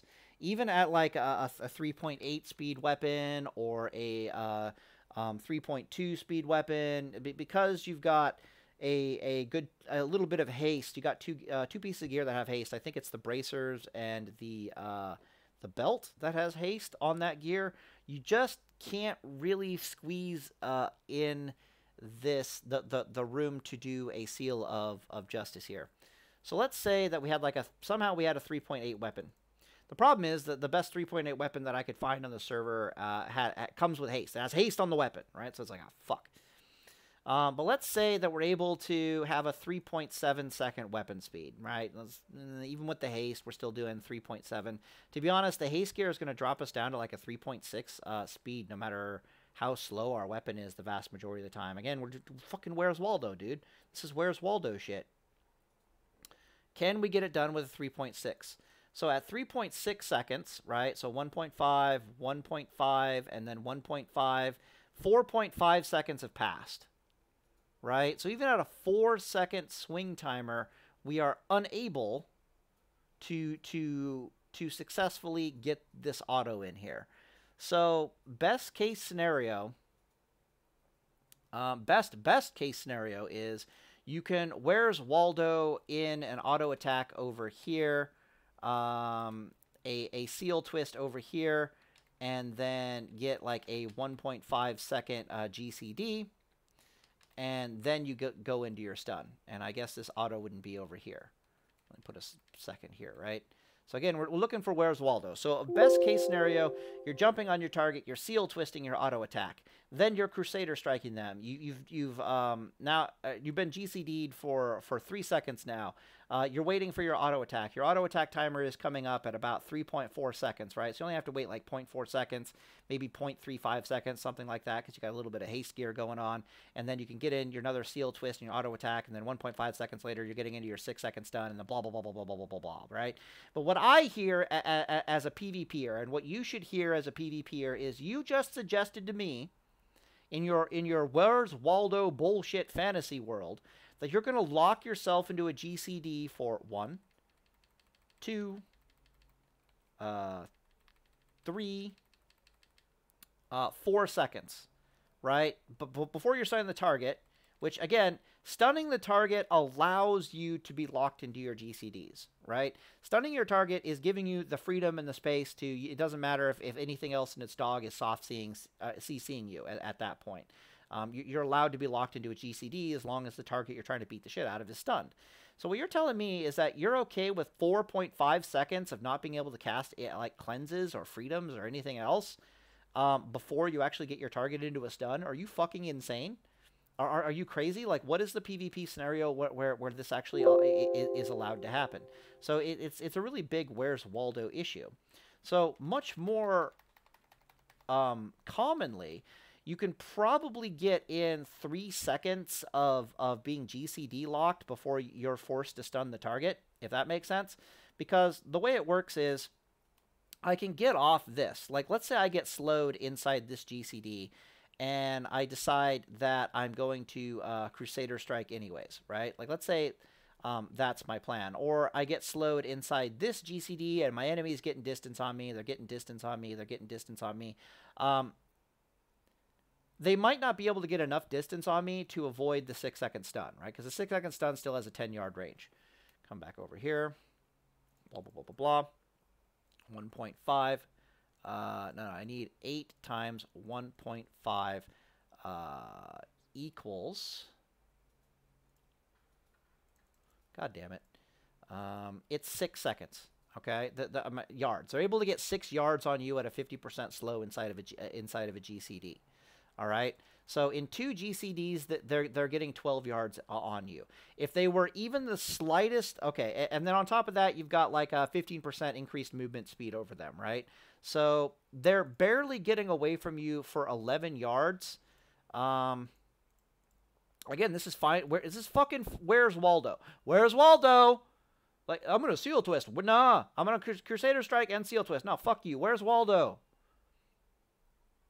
So let's say you got bitch slapped with like a frost shock inside your first GCD. They predicted you that they frost shocked you inside the first GCD, and then you're going to be a pimp, right? You're going to be a Paladin pimp.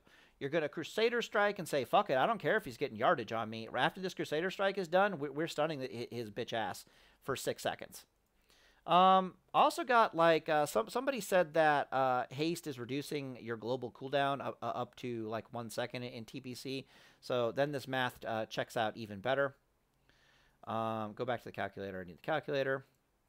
Right. So considering that you're still trying to chase after them, even though you're at like a 50% slow, right? You're still trying to chase after them. You're still trying to catch up. You do have a movement speed bonus on them. Under normal circumstances, they would get away from you for 12 yards, but since you are a little bit faster than them, we'll say they're in 3 seconds of you being slowed and not cleansing yourself, that they're able to get away from you at 11 yards, right? So they are thoroughly outside of your melee range. But if they were even the slightest bit slow on that stun, they're still within the 10-yard stun range. And this becomes even more of a thing if haste is affecting GCD, right? So then they're not quite outside of stun range. I've thought about this, right? I've where Waldo's this. I have where'd Waldo'd this. So as long as it's a slow-based soft CC, this chain of action is legit. But then again, you're missing out on this auto attack clearly. If you're trying to wait for like the 0.4 seconds or so to get in your next auto attack and seal twist, the target's gone, dude. Like, the target is fucking gone. If the target snared you, right? Like, let's say you tried to seal twist and he snared you right here. You don't have room for a Crusader Strike. This Crusader Strike has to become a cleanse. Like, you do not have a choice. And then time keeps ticking away, and then this will probably be a Crusader Strike, and then time keeps ticking away. And again, you're losing autos. There's just no room here to be seal twisting autos, is basically what I'm saying here. So we'll go back to Crusader Strike. And this is the best possible outcome. This is best possible Where's Waldo scenario. The scenario starts looking a bit shittier when you start looking at, I just ran at somebody, I Crusader Strike them, and then I'm stunning them for 6 seconds, which is also viable, right? Because if they slowed you, there's no way that if they slowed you for 1.5 seconds, there's no way they're getting out of your stun range, even though you're slowed.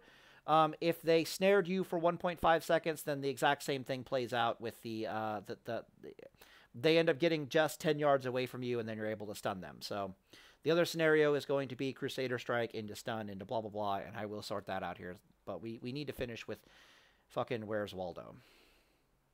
Almost 2-hour video. Fantastic. Okay, so then your auto goes off, and you just absolutely cannot. It goes off somewhere in this GCD, and you absolutely cannot seal twist that.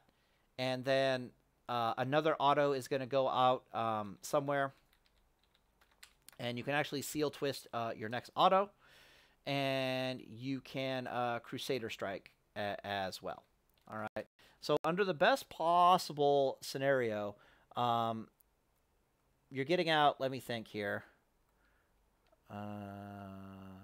Okay, here's one auto attack. Here's 2 auto attacks. There should have been stun and auto. You can get almost. I think you can get in. Oh, right. I didn't want to Crusader Strike. There's an auto, and then a another seal twist, and then is there room? Right, and then a Crusader Strike and an auto. Right. Okay. That's how it works. I think.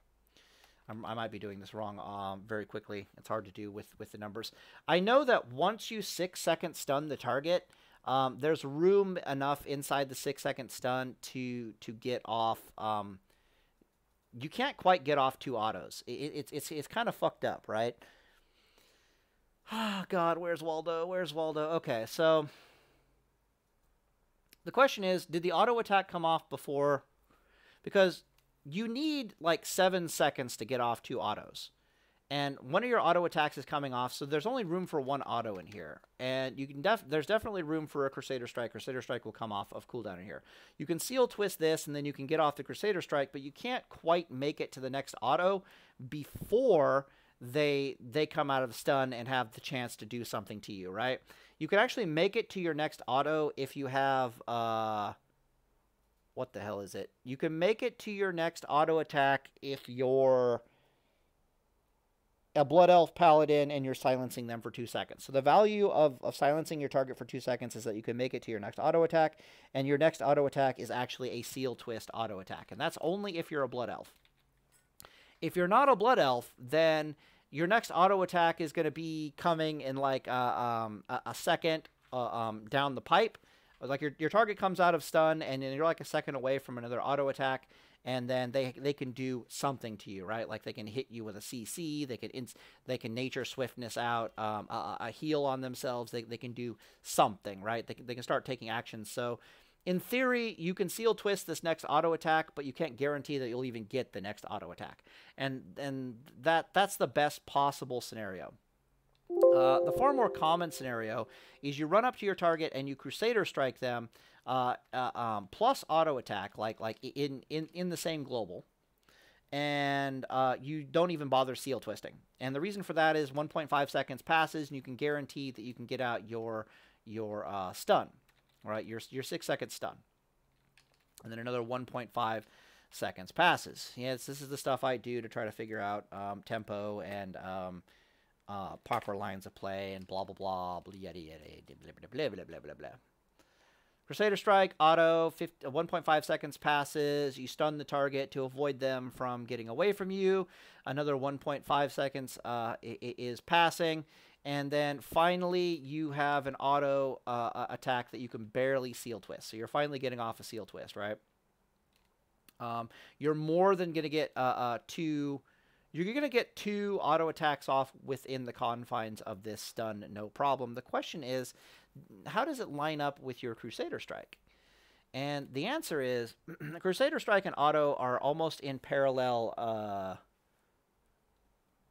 They're almost in parallel lines. And like, how do I put this? I need some math or something here. So it's like, let's say our auto attack is rolling around at 3.4 second weapon speed. You don't want it at 3.4 seconds weapon speed, but the best gear in the game, the expertise gear, has a little bit of haste on it, and they don't really give you faster weapons than the best weapons you can get at any point in time are like 3.6 speed weapons. So you're just kind of stuck running around with like a 3.4 second weapon speed timer just because.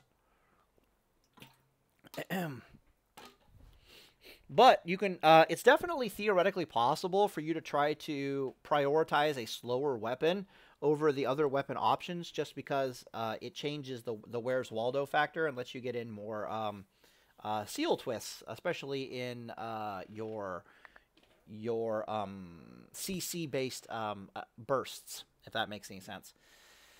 All right, so moving on with our Where's Waldo here. So 3 seconds has passed, and we're able to seal twist at 0.4 seconds later. So this seal twist represents 3.4 seconds having passed, and I need this.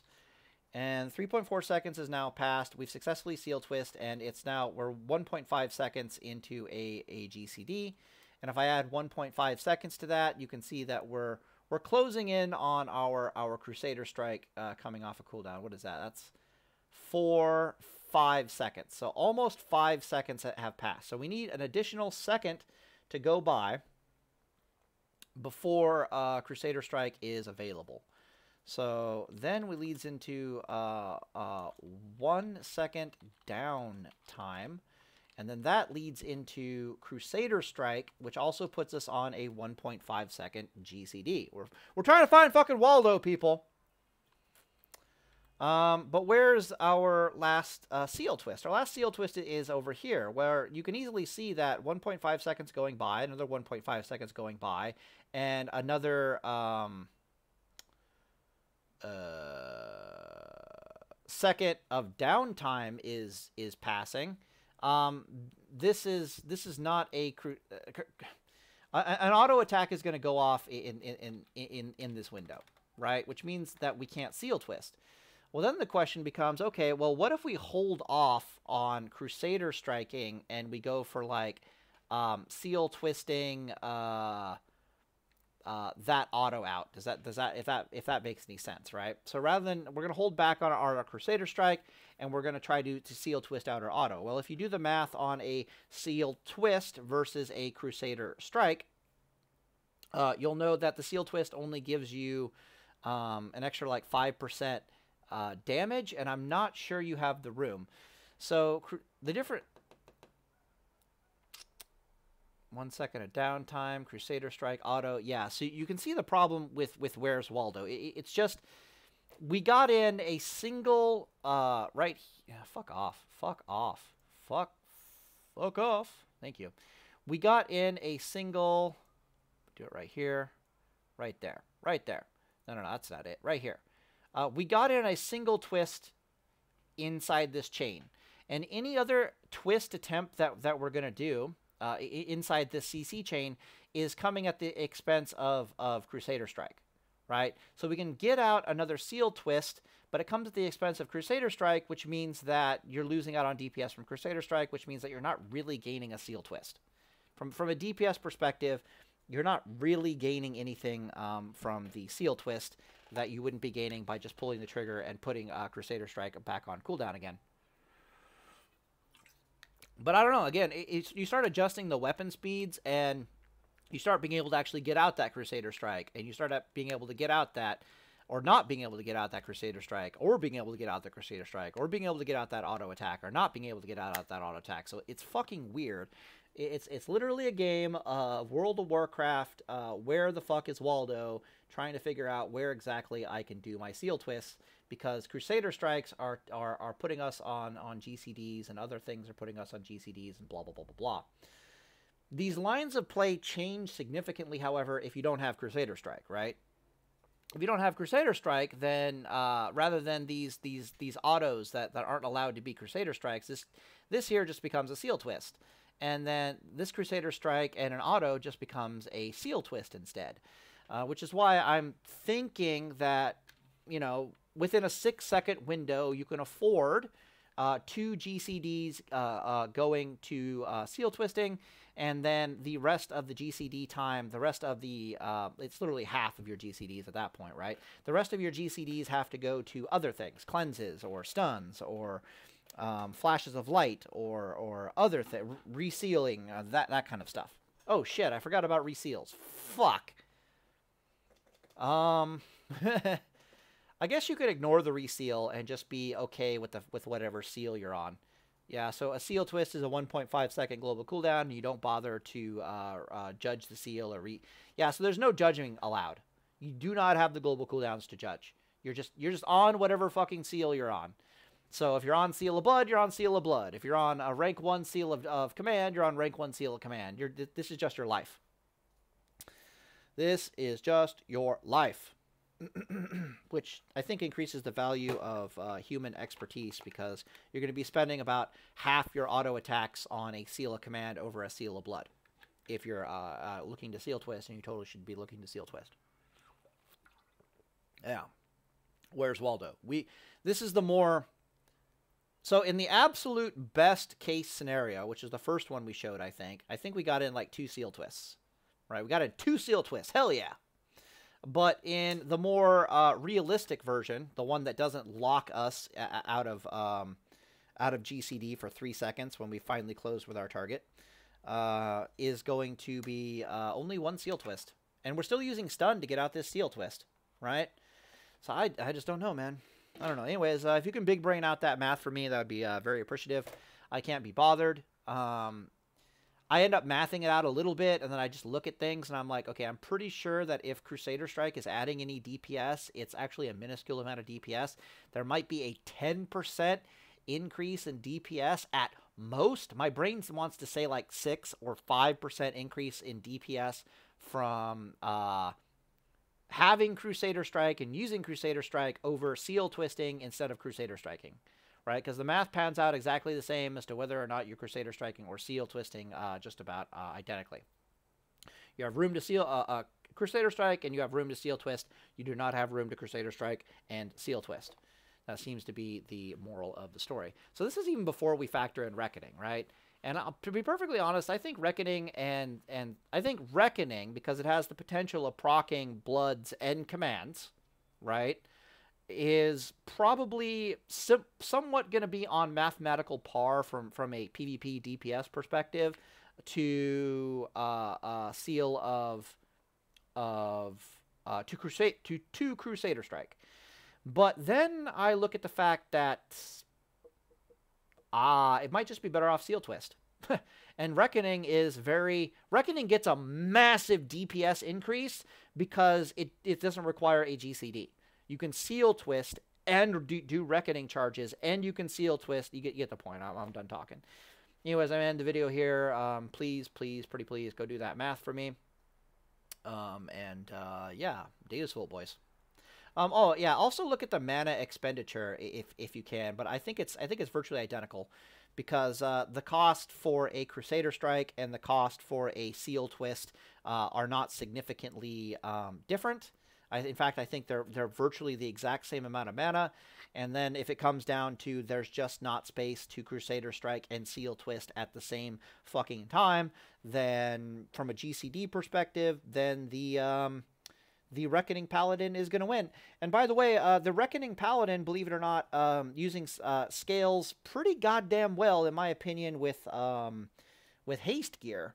The only problem with the haste gear is it's hard to find haste gear with intellect on it. The only haste gear we can find with intellect on it is the hunter mail gear. Like you go into PvE type environment, you look at like the mail gear the hunters are allowed. And pull it up real fast. Open this one. No. Yeah, so the male hunter gear. So we have an option of Swift Steel. I think I got an example, or things like Pillager's Gauntlets here, where they have haste.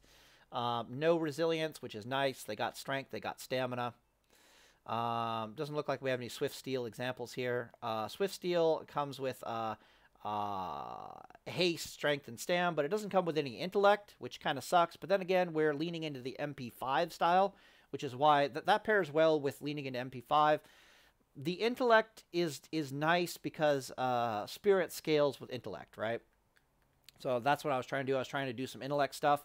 I can't test haste gear on the private server that I'm currently on because I don't have haste gear. Maybe if I jump on over to the Henhouse private server, I can test with some haste gear. But the way it works is it's like, yeah, Seal of Command doesn't scale well with haste, but Seal of Blood scales well with haste, and Reckoning scales well with haste, right? Like you start reaching certain thresholds with I'll give you a quick example here. Where's the talent calculator? All right, so Reckoning is a weird boy. And the reason why Reckoning is a weird boy, yeah, there's a lot of complicated things going on with Reckoning, is because Reckoning scales very well with parry because of parry haste. It scales very well with just parry in general.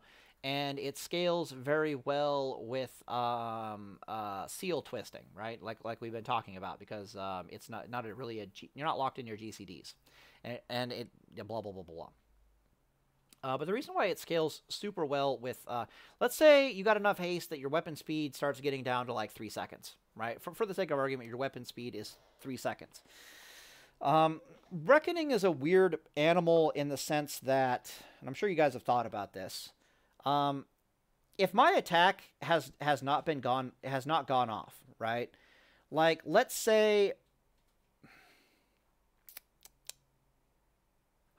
what's the easiest way to explain this? The statement I want to make is that it depends entirely with your two-handed weapon where the swing timer of your two-handed weapon is currently located when Reckoning procs, as to whether or not you will get 2 attacks out of Reckoning or you will get 3 attacks out of Reckoning with your two-handed weapon. Like, that's what I want to say. If your two-handed weapon is ready to rock and roll the moment Reckoning procs, then you will 100% of the even with a 4-second weapon swing timer, you will get 3 attacks with your two-hander out of Reckoning, right? Because the first one is free, and then you get the other 2 out of the 8 seconds.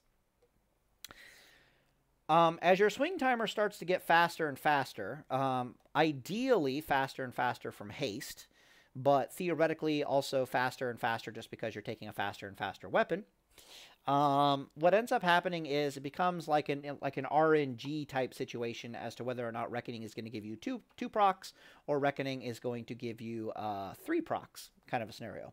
And at about 3 seconds of weapon speed, there's a 2/3 chance that when Reckoning procs that you will get 3 swings out of it as opposed to 2 swings out of it, which means that somewhere around, like, 3.3 weapon speed or 3.2 weapon speed, a Reckoning proc is going to be worth about 2.5 attacks at that point. You follow me on this, right?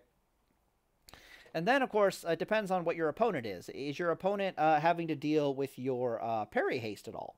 For example, if the opponent is parry hasting you, then I would say that at 3-second swing timer, ideally from haste, you are 110,000%. It's almost 100% guaranteed chance that you're going to be getting 3 swings out, 3 two-handed weapon swings out of Reckoning at a 3-second weapon timer, just because on top of it being a 2/3 chance without parry haste, now parry haste is in the equation. Yeah, forget about it. You just have extra haste on top of all this stuff. This kind of means that this build really synergizes well with certain trinkets, especially like Scrolls of Blinding Light from Classic World of Warcraft, that just increases your weapon swing speed by like 25%, right? Because Reckoning's procking, and you're just like, hey, let's burst or let's use some Scrolls of Blinding Light and get in extra, like really get in those extra auto attacks, especially if Reckoning procs. Seal twisting, blah, blah, blah, blah, blah. It'd be hard to seal twist. Maybe you don't want parry haste. To be perfectly honest with you, maybe parry haste is bad. Now that I'm thinking about it. Well, it's a double-edged sword, right? So it's like, if I'm parry hasted, it's going to be really hard to seal twist, potentially. Maybe you can get an add-on that'll help you track, your weapon swing timer, and you'll just get good at it, and it's just a get good scrub kind of a thing. Your weapon swing also has an animation to it, right? Like, when you get good at seal twisting with a two-hander, you're not actually like counting to 3 or rolling with your auto attack timer or anything like that. You're literally going off the weapon animation. So the barest hint that your weapon animation is starting from your character causes you to just spasmodically click the seal twist button. Is basically how that works.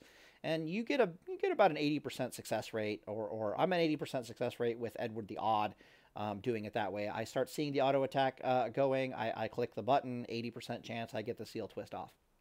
The two-hander, it's probably closer to like 90-100% chance that you get the seal twist off. So you'll probably get used to the parry haste stuff. You know what I mean? Lord knows I got used to seal twisting reckoning charges. Like you hear the reckoning readout go off, and then so you just seal twist, and it's the exact same concept. There's a little bit of delay there. What the fuck was I talking about originally? Seal twisting, you're the one. Oh yeah. The haste gear. Okay, go back. Hasty haste. Right, so the best haste gear, like melee haste, is the fucking hunters. The hunters have haste gear that is melee haste, attack power, agi, and intellect. So our choice is to either choose between the from a haste gear perspective to try to reach some kind of reckoning. I guess this is a reckoning build to reach some kind of reckoning melee haste threshold for this seal twisting playstyle. Our choices are strength stam melee strength stam plate. There we go. Haste strength plate or haste attack power agi and int. The problems are, as you might imagine, you really the int is nice, but you're really kind of living off your MP5. It's not that super big of a deal. If we're trying to reach our haste threshold, I guess it depends on like the item level at that point, right? Like, am I getting better stats from just sheer item level off of the hunters melee gear, or am I better off going with like Swift Steel and all of its different variants that come out for my required haste levels? But yeah, you're definitely going to want to put some haste gear on this and play into that. Reach certain haste thresholds that suddenly reckoning, you're getting 3 attacks out of it as opposed to 2 attacks out of a reckoning proc. What else? Yeah, it doesn't scale well with Seal of Command, but it scales with Seal of Blood, and then Seal of Command can proc Seal of Blood, so it's like, yeah, okay. I don't know. Maybe it's not worth it. Hard to say. But that's the other thing that I'd be very curious to see some math on, if at all possible. That also is a rather complicated math problem, in my opinion, because you've got Seal of Command isn't proccing as often, which means Seal of Blood isn't proccing as often. But at the same time, you got more weapon swings just in general. And Seal of Blood is scaling with the haste quite nicely. When Reckoning's not always there for you, but when Reckoning does proc, she's also scaling pretty damn well with everything. Well, the Reckoning does scale because you get, like, 50% more Reckoning procs out of a Reckoning proc at that point, and you're really close to it. Like, the weapon that I was using is not a the arena weapons are 3.6 speed base.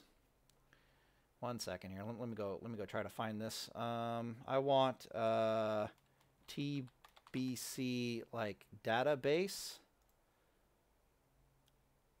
TBC database, Burning Crusade. Don't go here. It's got some malware or some shit on it. Burning Crusade, Caverns of Time. Caverns of Time's okay. Let's go here real fast. So my internet's not crackers. I want Lightbringer. Yeah, see, it's got the 3 pieces that everyone uses here. The bands, so you can see 16 expertise. It's got 17 haste, right? So this is just an item that you're going to use, period, just because this is one of the only items in the game that's expertise rating. And then one of these belts, the strength one, yeah, this one also has haste 29 and then expertise of 25. So and that's also the gear that gives you mana back on hit, or a chance to mana back on hit. And these 2 pieces will be on your gear pretty much period, end of story. And then there's the bracers around here somewhere. It's the ones that actually look kind of goofy. No, I already showcased the bracers, right? So it's bracers and belt, but then the boots also have it here. Yeah, so the boots have haste rating, expertise, haste. Did the belt have haste? Like, which one is it? The belt didn't have haste? One of these doesn't have haste, I don't think. Haste is 29. Okay. And then this one also, yeah, so it's the bracers that don't have haste. No, the bracers have haste, so all 3 have haste, which means I need to go back and put all 3 pieces on my character. Oh, maybe I already have all 3 pieces. Derpa.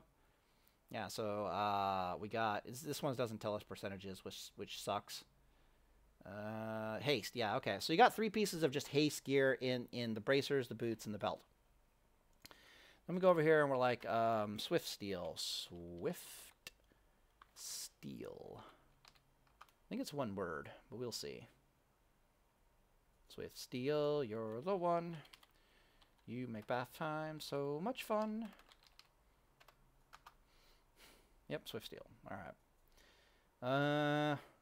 This starts competing with your tier set, which I don't like. These bracers compete with the Dawn Guard bracers and other stuff. There's other Swift Steel gear, but I can't really find it. There's other. I know what to do. Just come on, Paladin. What the fuck are you doing? What the fuck are you doing? Acting like a guy who doesn't prepare his shit. Here's gear here that's got that strength, stam, and haste. Right? Good examples thereof. Some of them compete with your tier sets, which I'm not a big fan of, but then again, you may or may not want resilience, right? So you got to improve your haste, what is it, hit rating and haste rating, leg piece. So you can't afford to take more than one of the pieces that interferes with your 4-piece gladiator set bonus. But then I do believe, and I guess I can go back here and find out, Dawn, Death, Dawn, no, Lightbringer. There we go. Lightbringer. Ooh, so creative. I think that the set that has the expertise also has the, no, it does not. Damage dealt by your Hammer of Wrath. That's not very useful. So the PvP set bonus is reduce the cooldown of your Hand of Justice by 10 seconds, which is so moral of the story, you can only afford one of these pieces because you're gonna have to at least have a 4 set bonus so you can reduce the cooldown of your stun to 35 seconds. You're crazy if you don't take that. Maybe you're not insane, but definitely something to look into. So you got to choose stuff. Yeah, so this interferes, this interferes, this interferes.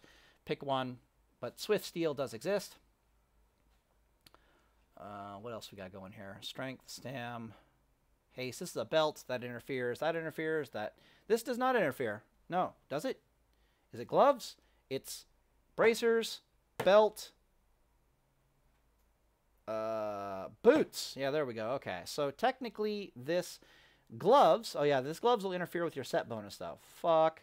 But your set bonus is kind of shit. So it's actually objectively shit. Like, it's like, increase the damage your Crusader Strike does by 5%, which you might want to factor into your calculations. I forgot about that. So, increase your haste rating by 2.4%. Hit rating, fuck yeah, I'll take that. Yeah, totally. Down. Yeah, so you might take the Pillager's Gloves over your 4-piece set, and then you'll take your 3 pieces of your Lightbringer, which also have haste on them, which is not giving me the number. And maybe you're starting to encroach on those thresholds for haste. Maybe for haste you pick up the rings and stuff like that. That's where you get the rest of your haste and so forth and so on. But yeah, so I'm very, very interested in this build. I'm very curious from a mathematical perspective if Crusader Strike is overrated as a motherfucker just because you don't have the space and the time. You don't have the Where's Waldo to figure out where to Crusader Strike and Steel Twist at the same time. All right, so Deus Vult, boys, please go do the math on that for me. It's a little bit too complicated of a math question for me to pan out. My analytical brain basically just says, take Reckoning. Just take fucking Reckoning over Crusader Strike. It's not worth it. Learn to Steel Twist. You'll do a lot better. Anyways, Deus Vult, and I'm going to end the video here.